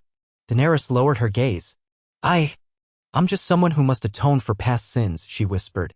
If I told you more, it would put you in danger. Halia studied her for a long moment, then exhaled softly. You've got the eyes of someone who's seen too much war. Whatever your name is, Dany, I pray you find what you're looking for. They parted on gentle terms. Halia gave Daenerys a small bundle of bread and dried fruit for her journey. The old man clasped her hand in a silent gesture of gratitude. The children hugged her leg, tears in their eyes. She tried to smile, a lump in her throat. In another life, she might have stayed. But she had never belonged to a quiet life for long, not since she was a child. At dawn she left, climbing the ridge for the last time. Drogon soared into view, landing with a whump of displaced air. She approached, letting him sniff her hands. He snorted in recognition of her decision. She could feel his excitement, tinged with tension. She glanced back at the village, its huts, its orchard, its small but resilient people. Then she turned away. We go, she murmured. West, to the capital. I need to see for myself what remains. She had no illusions that she would be welcomed. But she had to know if there was any chance of reconciliation, any path to making amends. If not, she would at least bear witness to the shape of the future she had once tried to seize. She climbed onto Drogon's back. It felt both familiar and terrifying. The last time she had flown him in Westeros, she had rained fire upon King's Landing. Her stomach roiled with memories of that day. But she set her jaw, determined. The only way to face her sins was head-on. Drogon shifted beneath her, testing his wings. Then, with a roar, he launched into the sky. The morning sun washed over them, turning the fields below into a patchwork of greens and browns. The villagers rushed out of their huts, pointing in astonishment, some falling to their knees in fear or wonder. Daenerys felt a sting of guilt for startling them, but it could not be helped. She would not leave unnoticed. The price of her flight. They ascended above the rolling hills. The wind whipped Daenerys's hair, tugging at her garments. She scanned the horizon. Somewhere to the west lay King's Landing, or what was left of it. There, a king ruled from a throne she had melted with dragon fire. She could almost hear the bells tolling again, could almost taste the ash on her tongue. She closed her eyes. I won't make the same mistakes, she whispered to the wind. Drogon roared, as if in agreement, and swept onward. They traveled for days, crossing expansive plains and winding rivers. Daenerys guided Drogon away from major roads and settlements, not wanting to cause panic or draw the notice of lords who might have enough archers to shoot at them. She recalled how once Qyburn's scorpions had wounded Rhaegal and threatened Drogon as well. Although those weapons might be gone or neglected, she refused to take foolish risks. She had only one dragon left. She would not lose him. At night, they landed in remote valleys or high crags where Daenerys rested while Drogon hunted. She subsisted on dried fruit and bread, occasionally foraging for tubers or wild herbs. It was a harsh, lonely existence, reminding her of her flight across Essos after fleeing Meereen. She was used to commanding armies, traveling in style, but that was another life. Now she had only her determination and the unbreakable bond with Drogon. Each morning, they rose again, covering more distance. She felt the runic markings on her skin hum faintly with each day that passed. Perhaps they were attuned to her purpose or to the swirl of fate that drew her onward. On the 6th day, they crested a range of low mountains and beheld a sight that made Daenerys's heart hammer painfully, the Blackwater Bay, gleaming in the afternoon sun. Beyond it, perched on the hills, was King's Landing. Even from afar, she could see the city walls repaired but still bearing scars. Some towers were incomplete, scaffolding clinging to them like insects. The charred skeletons of once grand buildings dotted the skyline. Yet she saw new roofs, fresh timber. People were rebuilding. The Red Keep loomed, partially restored, draped in scaffolding as well. The city seemed smaller than she remembered, or perhaps it was her perspective that had changed. Her stomach lurched with memories. She had soared above this bay, triumphant, hungry for final victory. She had heard the bells. She had chosen to ignore them, seeing them as a lie, a betrayal. The madness of that choice crashed over her like a wave. She closed her eyes, trembling. Drogon sensed her agitation and let out a worried rumble. She patted his neck, steeling herself. Down, she whispered. Let's land somewhere hidden. He complied, circling around the northern approach to the bay. They settled in a stretch of forest overlooking the city from a distance. The land sloped downward to the Rose Road, which led toward the capital. Daenerys dismounted, stumbling slightly, legs weak from days of riding.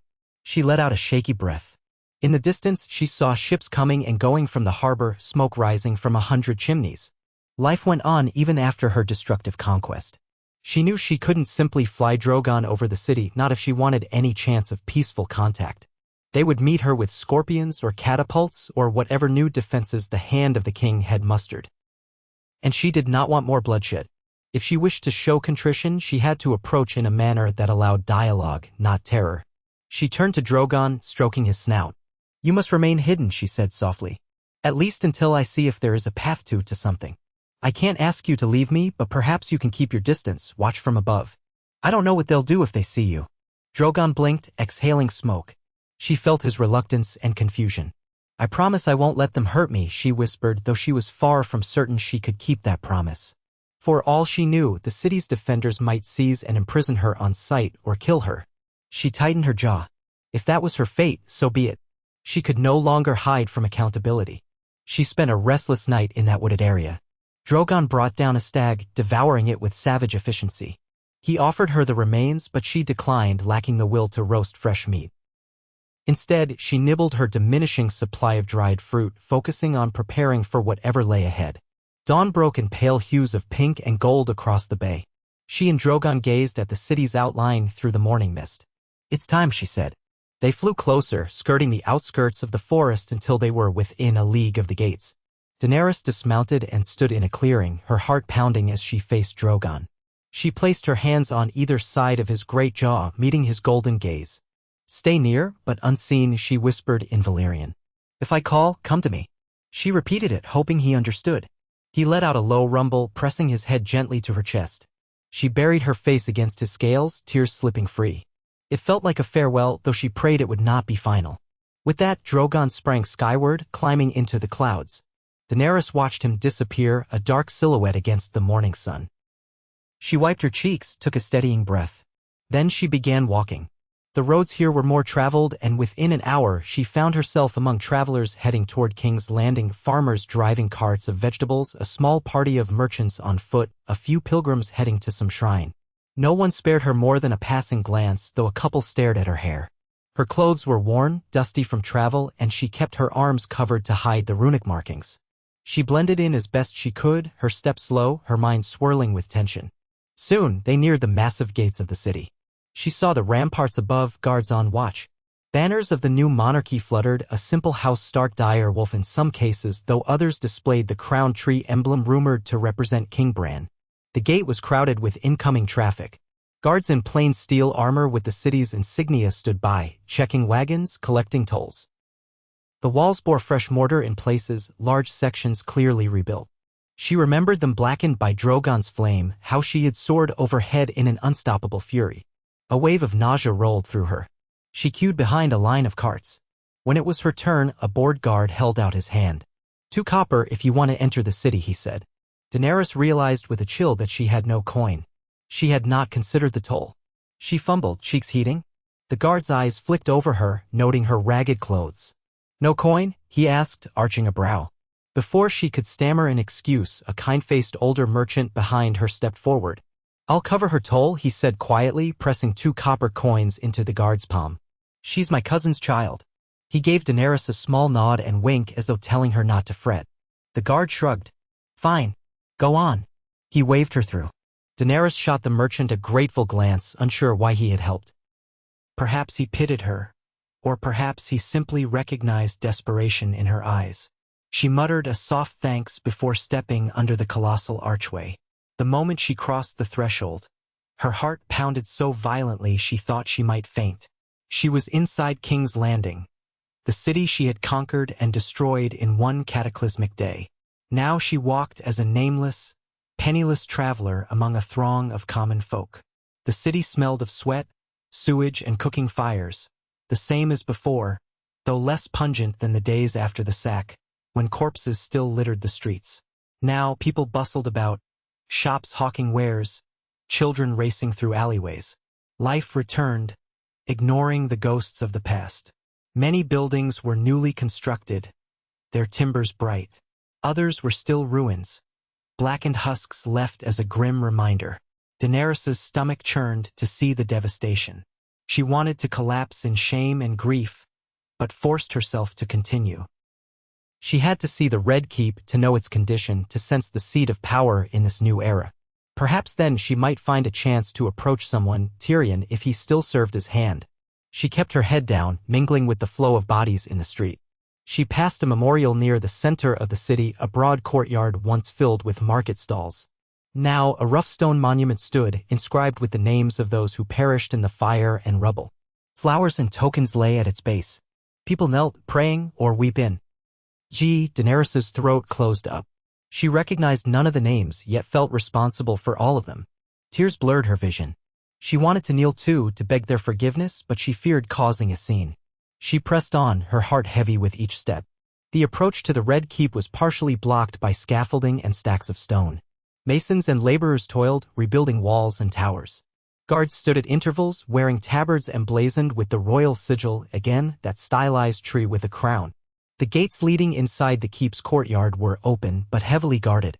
Daenerys paused in the shadow of a half-rebuilt tower, uncertain how to proceed. She needed to find a way to speak with someone in authority, but if she simply presented herself at the gates and announced who she was, would they arrest her on the spot? Possibly. She might never get the chance to speak to Tyrion or the king. She lingered near a group of laborers taking a midday break, hoping to overhear some clue. They grumbled about the slow progress of rebuilding. One man cursed the new taxes, complaining that the hand demanded resources from all over the realm to fix the damage. Another said the king rarely left his chambers, that he was often with the Master of Whispers or the Small Council. Daenerys's chest tightened at Tyrion's name. She heard no mention of him, but if he was hand, he would surely be near the king. She wondered if Grey Worm's vow to kill Tyrion had ever been carried out, or if that vow was undone when she died. So many unknowns. Suddenly, the laborers stood, returning to work. Daenerys slipped away, hugging the walls. She saw a narrow side entrance blocked by an iron gate. A guard stood there, bored. She felt a wild impulse to walk up and say, "Take me to Tyrion Lannister. Tell him Daenerys Stormborn wishes to speak." But the risk was enormous. She needed more information. Yet she also feared the city watch or some lurking spy might already sense something amiss about her. She glanced around, feeling trapped. Then she heard a commotion. A series of shouts near the main gates. She peered around the corner. A well-dressed messenger on horseback galloped in, calling out to the guards. "Message for the hand," he shouted. "Bandits have struck again near Rosby. Orders needed from Lord Tyrion." The mention of Tyrion's name made Daenerys's heart flip.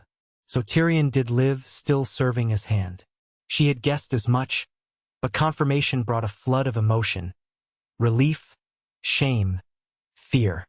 He had once been her trusted advisor, then her betrayer, though the line between betrayal and loyalty had blurred in her final days. If anyone might hear her out, it was Tyrion. But how to reach him? She watched as the messenger was swiftly escorted inside. The gate closed, the bustle resuming. She realized she might never get a better chance. Gathering her courage, she stepped from her hiding place, walking toward the gate with measured calm. The guards eyed her suspiciously. "What do you want?" one barked. Daenerys forced her voice not to shake. "I bear a message for the hand," she lied, recalling how she had once told half-truths to survive in Essos. "From across the narrow sea." "It's urgent." The guard frowned. "Wait here." He nodded to another guard who ducked through a side door, presumably to fetch someone of higher rank. Daenerys stood there, heart hammering. She prayed that whoever arrived would not simply dismiss her. Time crawled. She glanced up at the half-rebuilt keep, remembering how once she had found the Iron Throne hidden within, how Drogon had melted it as she lay dying. She fought a surge of nausea. At last, the door opened. An officer strode out, flanked by two more guards. He had a stern face and a short beard sprinkled with gray. "What's this about a message for Lord Tyrion?" he demanded. "Have you a seal?" "A letter." Daenerys licked her dry lips. "I can't reveal it to anyone but him," she said, lowering her gaze as if she carried secrets of state. It concerns the Targaryen line. Her voice almost broke, but she kept it steady. The officer's eyes narrowed. She saw suspicion bloom on his face, but also the spark of curiosity. The Targaryen name was not lightly invoked, even in this new era. He exchanged glances with his subordinates. One shrugged. The officer turned back to Daenerys. If this is some hoax, you'll be lucky if we only toss you in a cell. But I'll take you to the steward who can decide if Lord Tyrion will see you. He jerked his head. Follow me. Daenerys's breath caught. She nodded, stepping through the gate. Her mind whirled. A cell might be the best outcome if they deemed her a madwoman. But it was a chance she had to take. She entered the courtyard, flanked by guards, her heart pounding at the sight of the Red Keep's walls. Memories flooded her. The throne room where she had stood victorious, Missandei at her side, gray worms unsullied lined up in perfect formation. And then the betrayal. Jon's dagger. Darkness. She stifled a shiver. They marched her inside, through corridors partially obstructed by scaffolding. Torchlight flickered on the walls. Servants bustled about carrying buckets, tools, materials for repairs. The officer led her into a small antechamber, motioning for her to wait. I'll fetch the steward, he said, leveling a warning glare. 2 guards remained by the door, hands on the hilts of their swords. She was effectively detained. She stood in that cramped space for what felt like hours, though it might have been mere minutes. Her nerves threatened to unravel. She thought of Drogon, circling overhead, sensing her distress. She prayed he would not charge in to rescue her, for it would only confirm the city's worst fears. Finally, a middle-aged man in fine but plain robes entered, accompanied by the officer. The steward's hair was thinning, and he held a ledger under one arm. He appraised Daenerys with a skeptical eye. You claim to have a message regarding House Targaryen? He asked. She nodded, swallowing. He sighed. I suppose there's no harm in letting you speak to Lord Tyrion. He's quite busy, though. If he finds this to be a waste of time, he trailed off. Daenerys said nothing, only lowered her eyes respectfully. The steward motioned to the guards. Bring her. They traversed more corridors, some newly plastered, others still bearing scorch marks. At length, they reached a grand hallway that led to what Daenerys recognized as the Hand Solar. Once it might have been used by the king's advisors, but Tyrion now likely held his personal audiences there. The steward knocked, and a muffled voice bade them enter. Daenerys stepped inside, flanked by guards. Her heart lurched at the sight of him. Tyrion Lannister, older, the lines on his face deeper than before, hair more streaked with silver. He sat at a table strewn with parchments and maps, a cup of wine within easy reach. He looked up with mild irritation.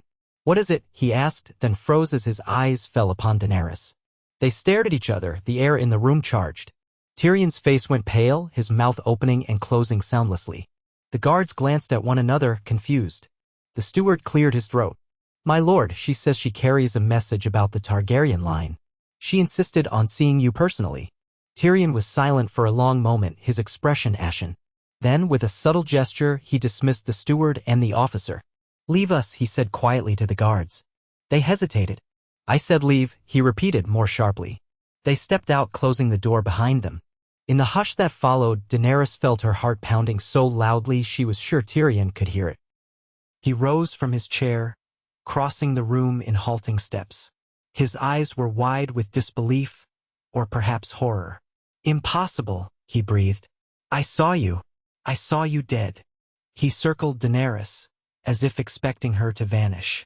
She stood rooted to the spot, tears burning her eyes. She took in his appearance. He wore a dark doublet, the hand sigil pinned to his chest, and behind him on the table lay the map of Westeros she had once used to plan her conquests. She exhaled a trembling breath. I was dead, she said quietly, voice breaking. Drogon took me away. He found a way to bring me back. Please, Tyrion. I know how this must sound, but... He pressed a hand to his forehead, staggering back as if to steady himself on the edge of the table. His mismatched eyes shone with stunned emotion. Gods have mercy, he muttered. Are you some revenant? Is this dark magic? He shook his head, struggling to find words. The city was in ruins. You were gone. Jon Snow. He stopped, eyes flickering with guilt. 1,000 questions burned in Daenerys's mind, but she forced one out. Jon. Her voice trembled. What happened to him? She remembered only his tearful face, the sting of his blade. She felt the old ache of betrayal, though time and her own guilt had complicated that pain. Tyrion's expression tightened. He is exiled to the Night's Watch again, if such a thing still exists. He has not been seen in the south since. His gaze roamed over her, a swirl of conflicting feelings, pity, fear, sorrow, perhaps even a flicker of hope.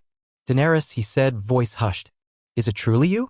She moved closer, letting him see the tears trailing down her cheeks, the raw remorse that burned in her chest.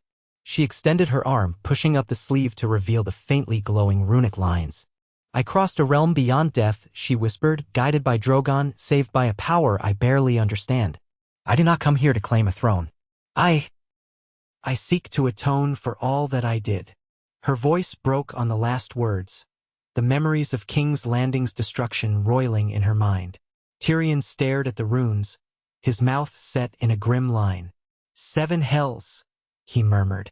If you are an illusion or a shape-shifting demon, you've chosen a cruel form to torment me. He pressed a trembling hand to her cheek. His palm was rough, warm. The contact made them both flinch as if burned. Tears welled in Tyrion's eyes. You feel real, he whispered. Daenerys swallowed, words failing her. She remembered how she had once threatened Tyrion's life for betraying her, how she had nearly ordered him executed. Now, seeing him weep for her return was a jarring reversal. Shame flooded her. I can't undo what I've done, she finally managed. I can only ask if there is any way to help rebuild what I destroyed. Tyrion's jaw tightened. He stepped back, leaning on the table, struggling to compose himself. You realize, he said, voice hoarse, if anyone discovers who you are, the realm may demand your head. The city is still reeling from your final day of conquest. She bowed her head, fresh tears slipping free. I know. Her voice trembled. But I must face it. You can turn me in if you wish. Or you can help me speak to the king. I'll abide by his judgment. I will not hide in exile. I owe the people more than that. Tyrion let out a ragged exhale, pressing his lips together. Your presence alone could spark chaos. Bran's rule is fragile, though stable enough these past few years. He rubbed his temples. And yet, if what you say is true, if you truly seek atonement, perhaps there is a path that does not end in further bloodshed. He stared at her, eyes reflecting the weight of years. I believed in you once. I fought for you because I thought you would break the chains. Then everything fell apart that day you decided to. Daenerys flinched, unable to hear the rest.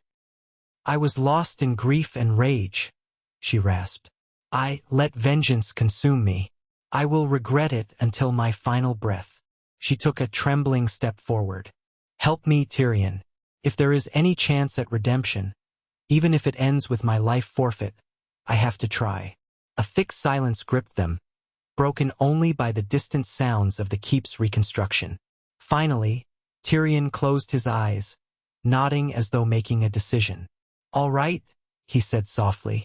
I'll speak with Bran, but you must remain hidden until I secure an audience. We can't have you strolling through the halls. The realm must not know until it's time.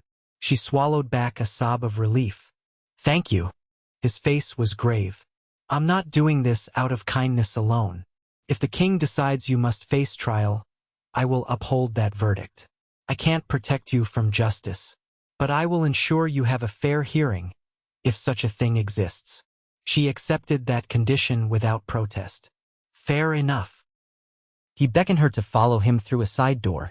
They descended a spiral staircase into older sections of the keep, parts that were less used. The air grew dank, torches burning low. He led her to a small chamber once used as a storeroom. Inside, dusty crates and old furniture cluttered the space, but it had a cot in one corner, a single candle on a rickety table. You can remain here for now, Tyrion said. I'll arrange meals and fresh clothes. Don't leave unless it's urgent. He gave her a long, searching look. I'll speak to Bran. Let me see if he will grant you an audience in private. Beyond that, the gods help us both. Daenerys lowered her eyes. I'm in your debt. He shook his head. No. We both carry debts from the past. Then he was gone, leaving her alone in the flickering gloom. She stood there, heart pounding, breath shaky. She had made it this far without being arrested or killed. But the hardest part was yet to come. She sank onto the cot, burying her face in her hands. She prayed Drogon could sense she was still alive, that he would not do something rash. She prayed that the new king might show mercy, though she knew she deserved none. And above all, she prayed that perhaps, in the end, her second life would serve some purpose greater than sorrow. Days passed in uneasy solitude. Tyrion visited her in secret, bringing meager meals and updates. He explained that Bran the Broken, as people called him, was indeed the king, his seat of power established after Daenerys' defeat. The small council included Sansa Stark as an advisor from the north, though she rarely came south, and Samwell Tarly as the Grand Maester. Brienne of Tarth served as Lord Commander of the King's Guard, a position of high honor. Tyrion himself was the Hand, though he confessed he had tried to refuse the role, feeling unworthy after the devastation. But Bran had insisted, claiming Tyrion's mind was needed to help rebuild the realm. Tyrion had not told anyone of Daenerys' reappearance. He wanted to gauge Bran's response first. He sees things, Tyrion said cryptically. He knows more than a normal man, though how exactly, I cannot say. If anyone might have known you'd return, it's him. Daenerys found that notion unsettling, but said nothing. At last, Tyrion came late one evening, quietly, with tension in his eyes. "The king will see you tonight," he whispered. In his private chambers. A thrill of fear shot through Daenerys. She remembered Bran as the quiet boy in a chair, observing the world with uncanny calm. Now he was king. She recalled that final meeting in the Dragon Pit, how he had been chosen almost by default. She never had the chance to know him. Tyrion offered her a cloak. "Cover yourself. We'll take the hidden passages. Try not to speak to anyone, and keep your face hidden." She followed him through corridors she recognized from her short reign, stepping over piles of rubble in some areas. Guards patrolled, but Tyrion led her down side hallways, through a tapestry-laden passage, up a winding stair. Their journey ended at a small door. Tyrion knocked twice, paused, then knocked again. An armored figure opened it from inside, Brienne of Tarth. She wore her white Kingsguard cloak and carried a long sword at her hip. Her eyes widened at the sight of Daenerys, hand drifting to the hilt. She shot Tyrion a questioning glance, but he nodded. "It's all right," he murmured. With visible reluctance, Brienne stepped aside, allowing Daenerys to enter. The chamber was spacious but simply furnished. At its center sat Bran, in a finely crafted wheeled chair, by a large window overlooking the city.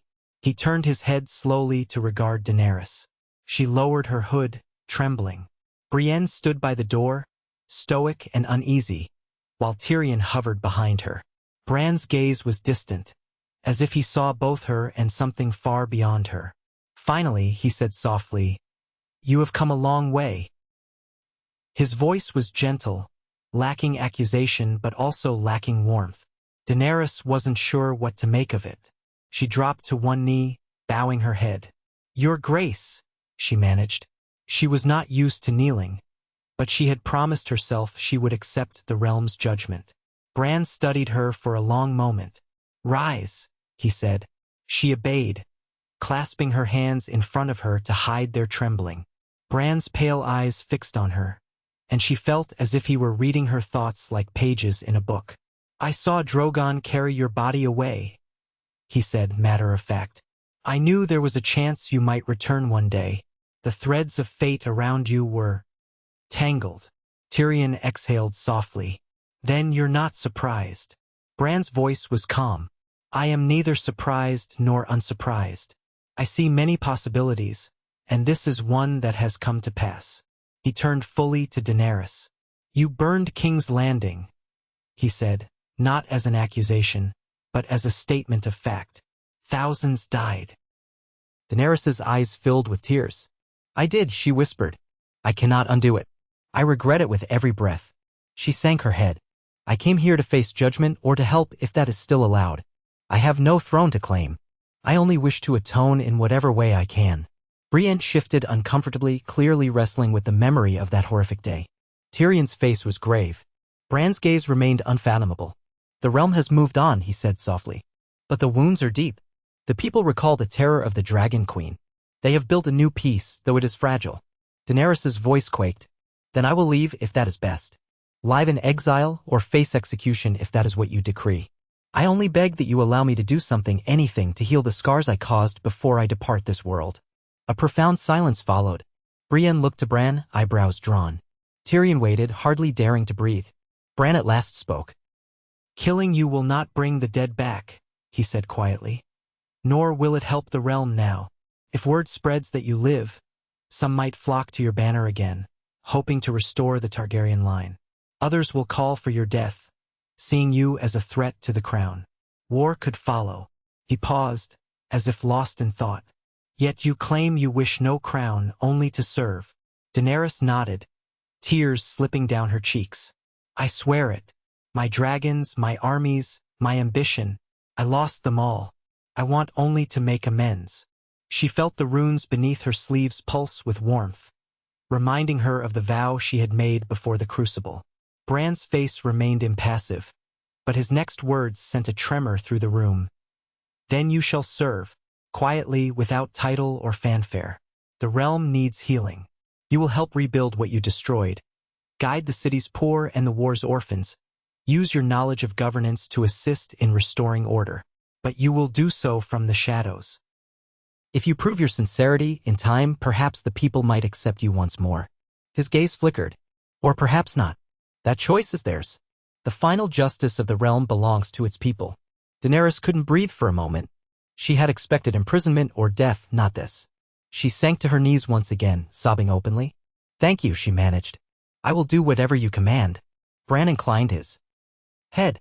You will answer to Lord Tyrion, who remains my hand. He will see that you have the resources you need to do good. But your true identity must remain hidden for now for the sake of peace. Prove yourself worthy of mercy and let the realm decide your fate in time. Tyrion's eyes shone with relief and trepidation. Brienne seemed uncertain, but she bowed her head to the king's wisdom. Daenerys felt an overwhelming gratitude mixed with guilt. She had not expected mercy. She rose slowly, her whole body trembling. I will not fail you, she whispered. Bran's voice grew distant again, as though peering into the currents of time. Be sure you do not fail the people. You stand on a narrow bridge. One misstep and all you have done to return will be for naught. She nodded, tears blurring her vision. Yes, your grace. With that, Bran signaled Brienne and Tyrion. Make the arrangements. Let this remain a secret known only to those in this room. And Samwell Tarly, if necessary, for he is the Grand Maester and may be needed. He wheeled his chair toward the window, staring out at the flickering lights of King's Landing. I wish you luck, Daenerys Storborn. Tyrion gently guided Daenerys from the room, Brienne trailing them. The corridor outside felt cold. Daenerys's heart hammered with a strange mix of hope and fear. She had been spared execution, but her trials had only just begun. She looked at Tyrion, who wore a pensive frown. We'll find you a place to stay in the city where you can do some good without drawing attention, he said. But if word leaks out, be prepared for the consequences. She swallowed hard. I understand. Brienne hesitated. My lady, she stopped, unsure how to address Daenerys. You killed many good people. I saw the ashes myself. Pardon me, but are you truly repentant? Her eyes shone with the memory of devastation. Daenerys could only bow her head in shame. I am, she whispered. And it haunts me. Brienne studied her for a moment, then gave a curt nod.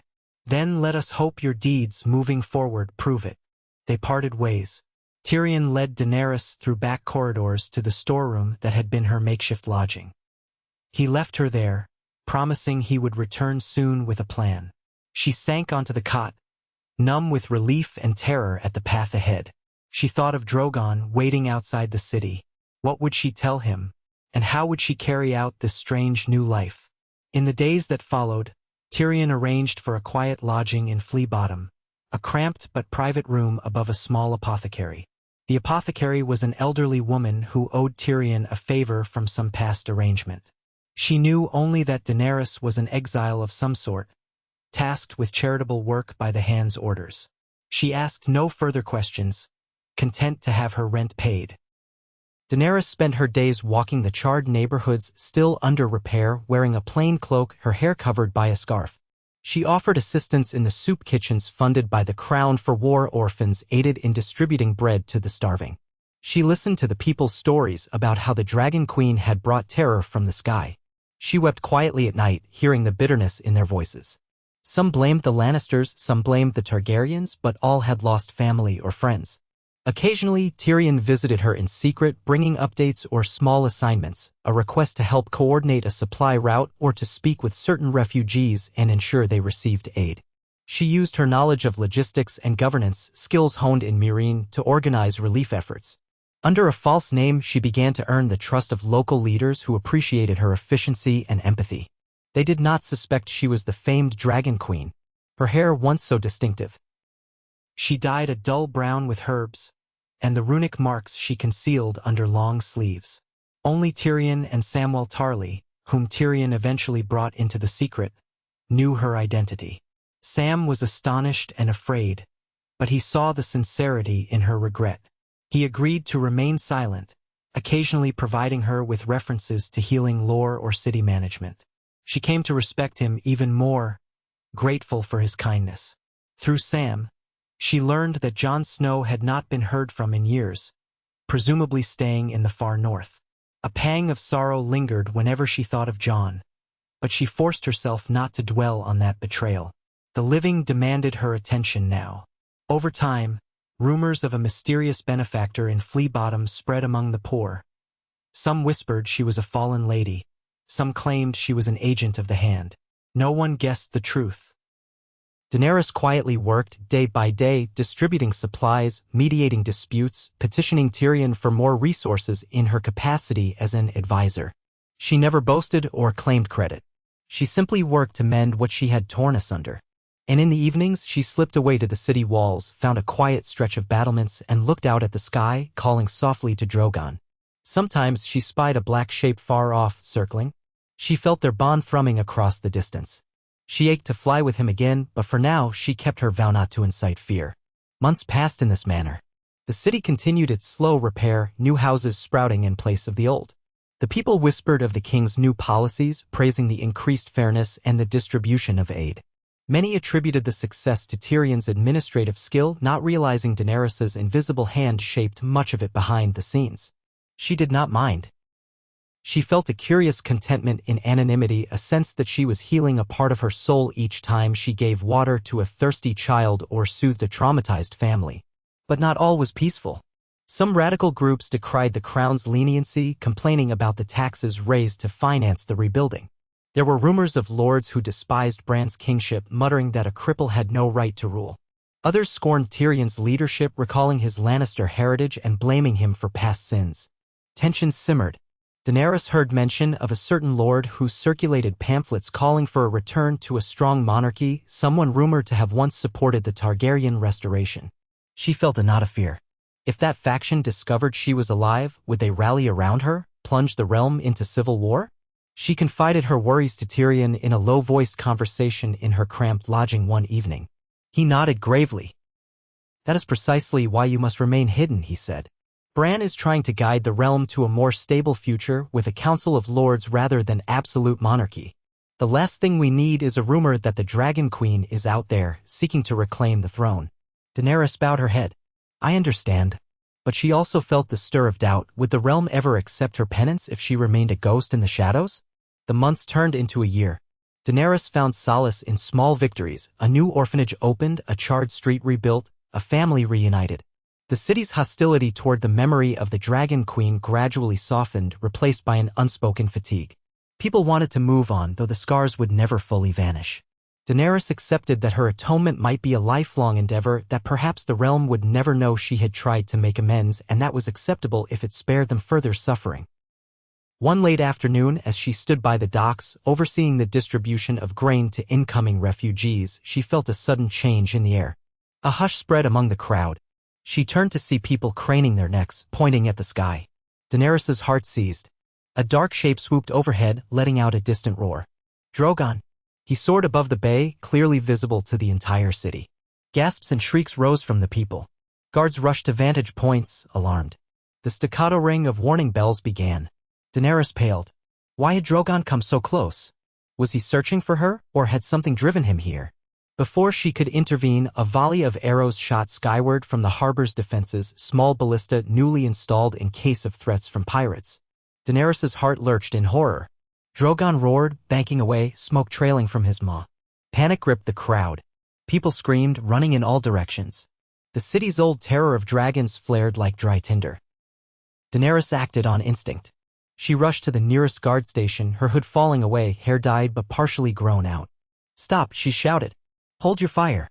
But the guards did not listen. She was just another face in the chaos. She sprinted through the mayhem, desperate to find a vantage point.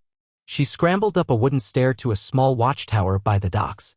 From there, she saw Drogon circling out of arrow range, letting out a shrill cry. He was searching for her. She sensed it with every fiber of her being. Another arrow whistled past him. Daenerys gritted her teeth, tears burning her eyes. If this continued, the city might kill him or he might retaliate and set everything aflame once more. She could not let that happen. Climbing higher, she reached the top of the watchtower, wind buffeting her. A pair of guards manned a light ballista, struggling to aim at the circling dragon. "Stop!" Daenerys cried, grabbing at the lever. One guard swore, trying to push her away. She elbowed him, seizing the mechanism. "You'll only provoke him," she shouted. They wrestled, but she refused to budge, summoning the same fierce determination she once wielded as a conqueror. One guard landed a blow to her temple, stunning her. She staggered, vision swimming. At that moment, a voice thundered from below, "Hold your fire, by order of the Hand." Daenerys blinked, her vision clearing, to see Tyrion standing at the base of the tower, flanked by city watchmen. The guards in the watchtower hesitated. Tyrion pointed a trembling finger at them. "Stand down, you fools. That's a direct order." They obeyed at once, lowering the ballista. Daenerys pressed a hand to her throbbing temple. She looked skyward. Drogon was still circling, out of range, uncertain. Tyrion hurried up the stairs, breathless. "What in the seven hells is happening?" he demanded, voice quavering with dread. She turned to him, eyes brimming with tears. He must have sensed my distress or grown impatient. "Tyrion, I have to stop this before it escalates." He looked alarmed but nodded. "You can't just transform into the Dragon Queen here. The entire city is watching." She shook her head, despair and determination flooding her. "If I don't, they'll keep shooting.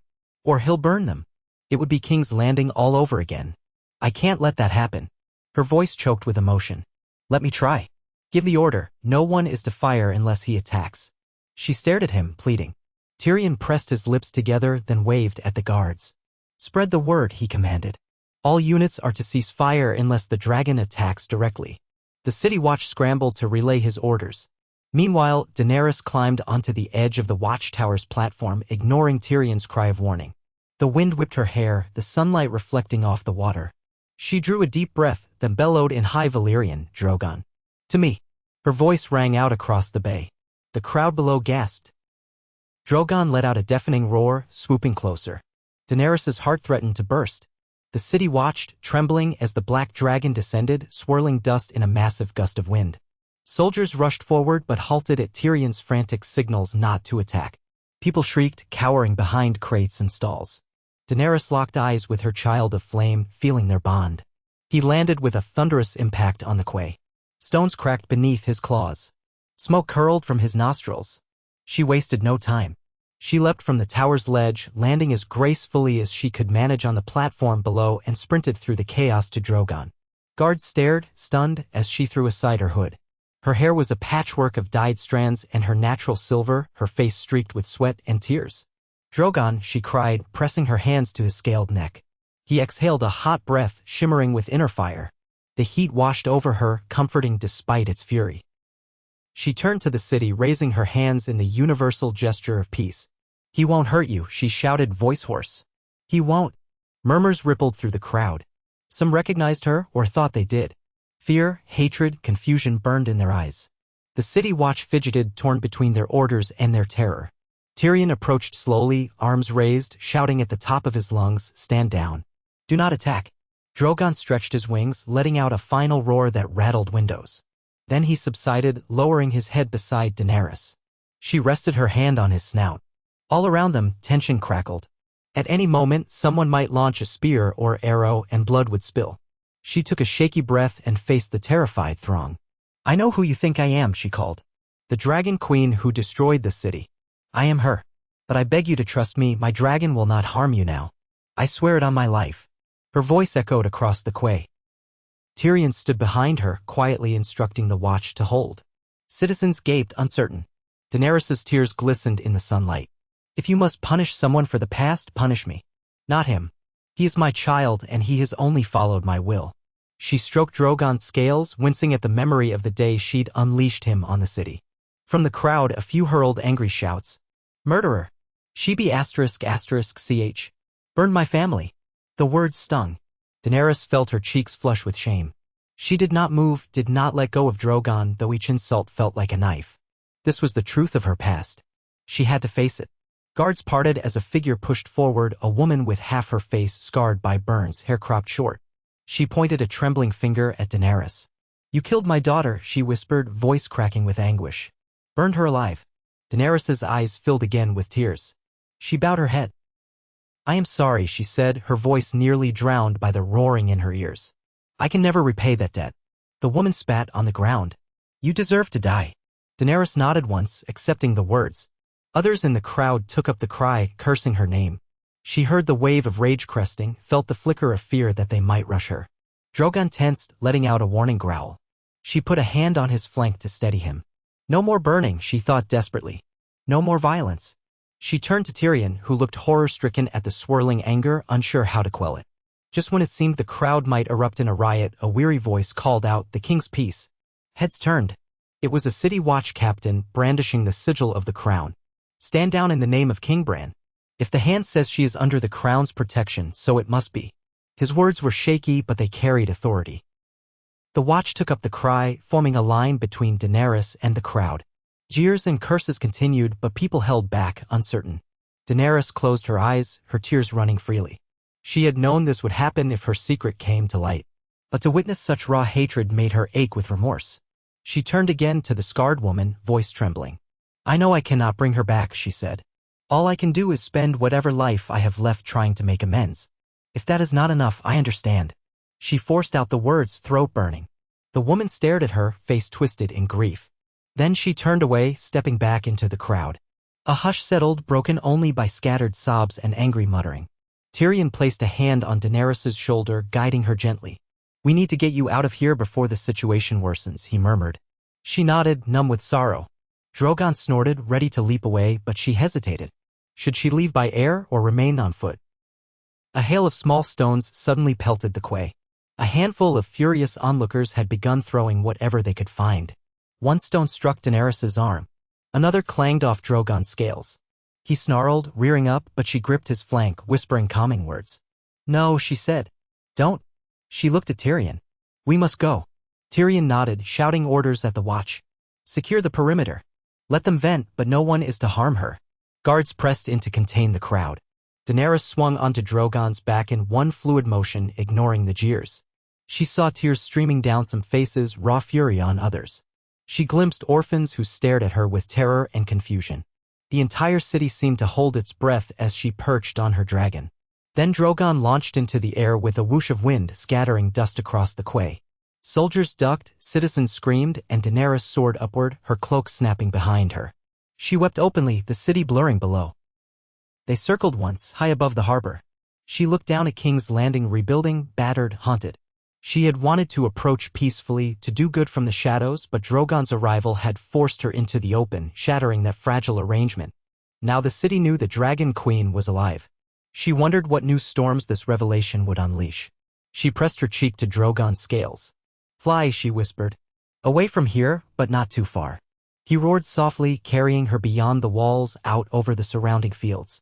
She spotted the wide road that led north, the coastline stretching south. She did not know where to go. Eventually, they landed in a secluded clearing, well out of sight from the city. Daenerys dismounted, falling to her knees. Tremors racked her body. Drogon pressed his snout to her back, emitting a low purr of concern. She sobbed into the grass, heartbreaking under the weight of hatred and grief she had witnessed. I'm sorry, she kept whispering. I'm so sorry. After some time, she heard hoofbeats. Tyrion appeared, accompanied by a small contingent of guards. They approached carefully, wary of the dragon. Daenerys rose, wiping her tears, her face smudged with dust. Tyrion dismounted and came closer, raising his hands to show he was unarmed. We need to talk, he said quietly. She nodded, her voice lost to exhaustion. The guards hung back, glancing fearfully at Drogon. Tyrion stepped forward. The city is in an uproar. Word is spreading like wildfire that you've returned. He paused, searching her face. Bran wants you to come to the Red Keep. He said. Tyrion swallowed. He said this changes things. She shuddered, remembering the crowd's hatred. I never wanted this, she whispered. I only wanted to help. Tyrion sighed, passing a hand over his eyes. I know, but the realm isn't ready for the shock of your presence. He glanced at the dragon. Come back under the king's guard. Drogon can wait outside the city, or in the dragon pit if that can be secured. But we must contain the panic. Daenerys nodded slowly, her eyes hollow. She touched Drogon's snout. murmuring in High Valyrian for him to remain hidden near the hills.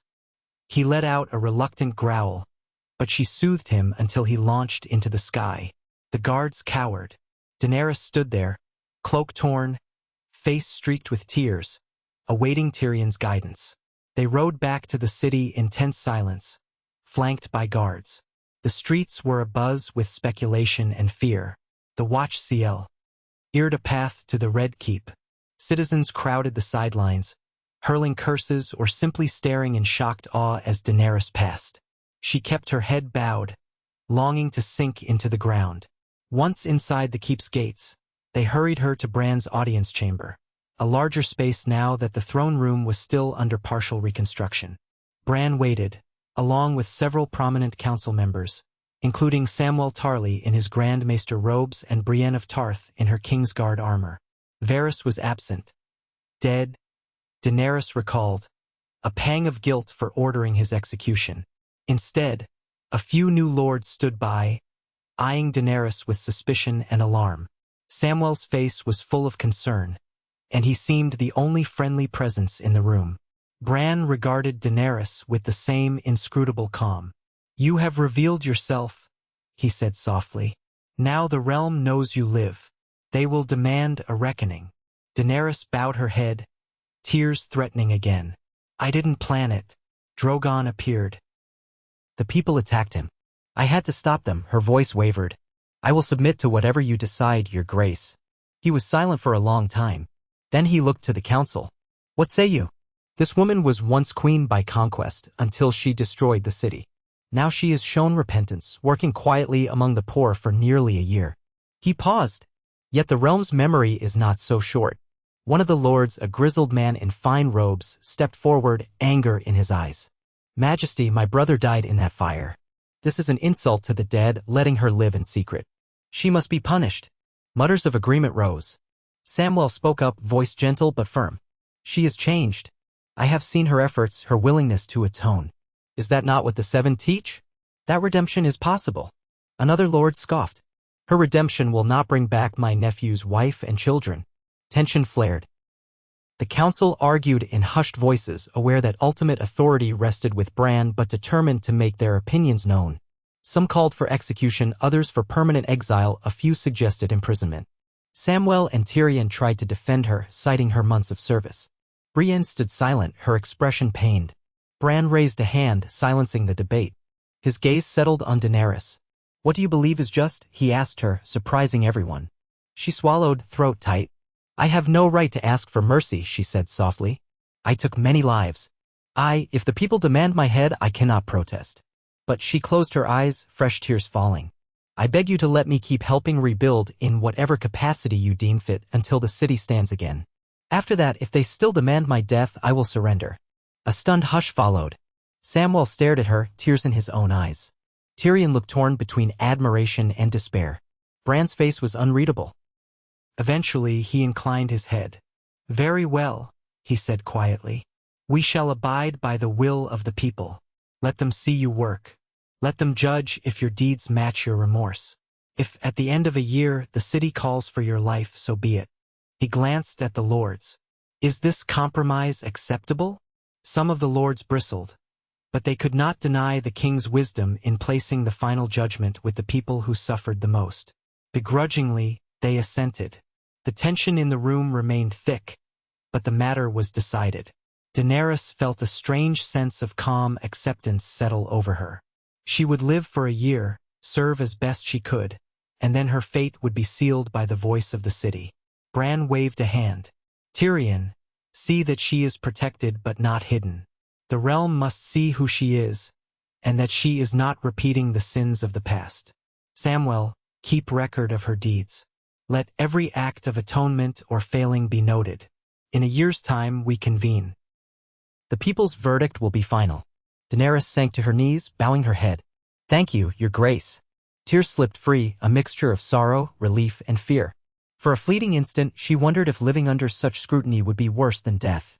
But she also felt a spark of hope. Perhaps if she worked tirelessly to heal the city, some hearts might soften. If not, she would face her end with no illusions. Thus began the strangest chapter of Daenerys Targaryen's life. She was no longer queen, nor an anonymous helper in the shadows. She walked the streets openly now, bearing the scorn and hatred of many.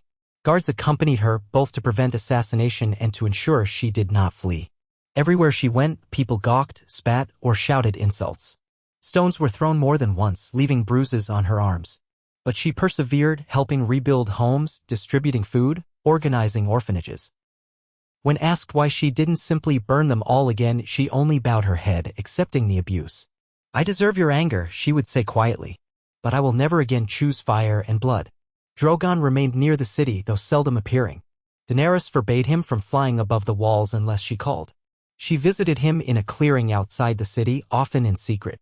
He was restless, uneasy at the hostility she endured, but he obeyed her pleas to remain peaceful.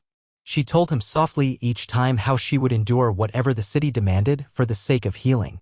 He watched her with ancient eyes that reflected their bond, a living reminder that her power could still scorch the land if she lost herself again. As the months wore on, some small portion of the people began to soften. They saw her labor in the rubble, her hands blistered, her face smeared with dust and tears never lashing out. Some grudgingly admitted that she seemed sincere. Others refused to forgive, calling her a monster. She accepted their hatred, determined to keep trying. Tyrion and Sam helped coordinate her efforts, acknowledging the skills she had once shown as a ruler in Meereen. Gradually, the city improved, the scaffolding came down, new homes rose. A statue was erected in memory of the dead, and Daenerys visited it daily, leaving flowers in silent apology. A year passed. The day of reckoning arrived. The city's notables and a crowd of thousands gathered in a large square near the site of the old September, which she had once seen destroyed by Cersei's wildfire. Now it was a communal space for gatherings. Bran presided from a simple platform.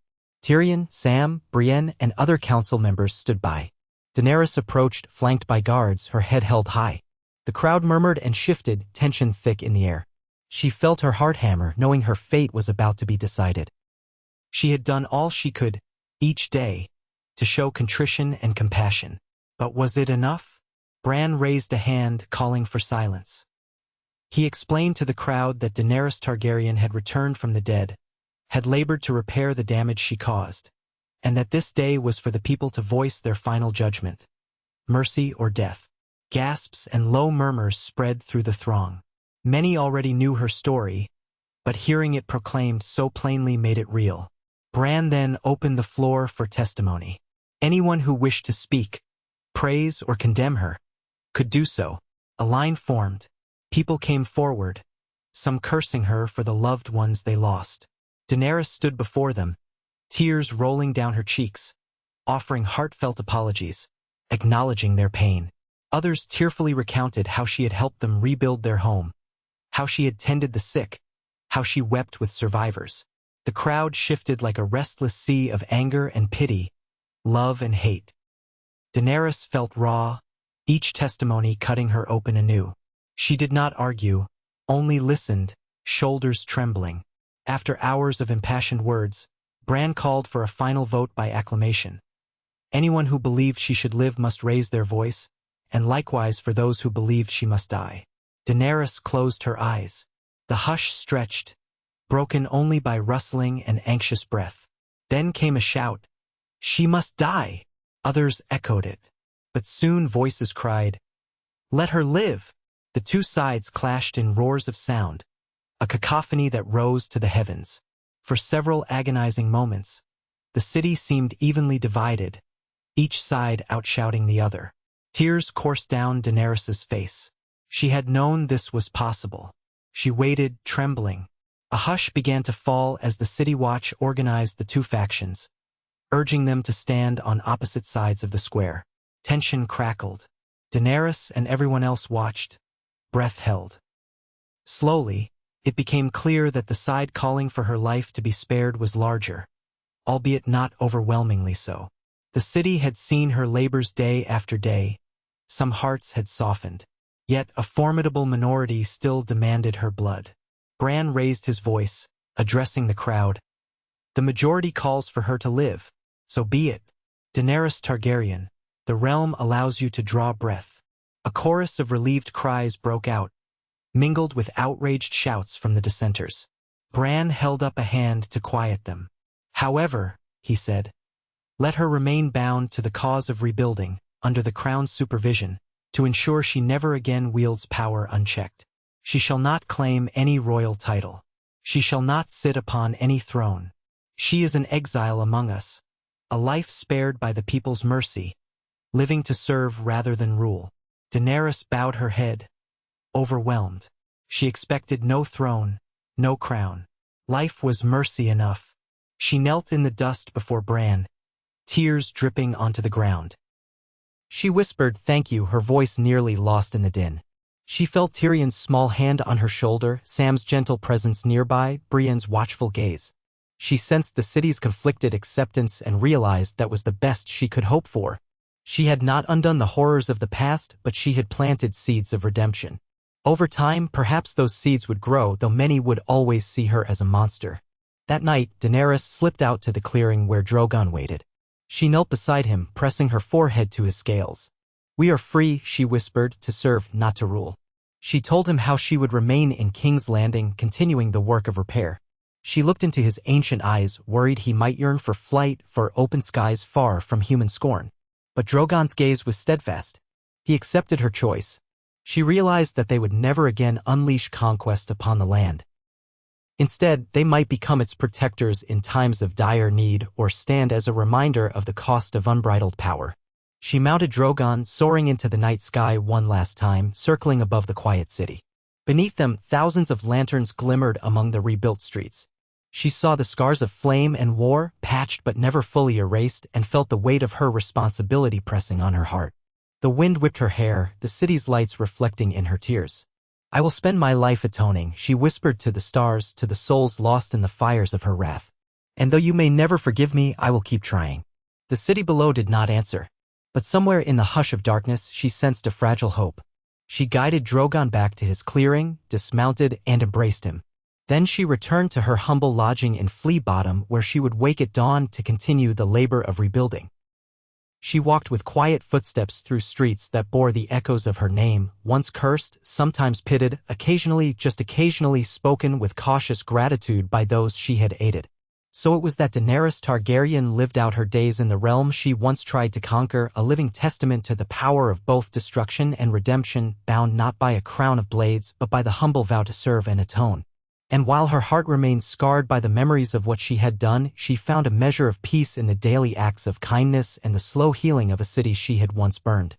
In the end, she was neither exalted as a savior nor condemned as a monster, but simply allowed to exist, a second life forged by the unwavering love of her dragon and the fragile mercy of a people learning, as she was, to move beyond the ashes of the past.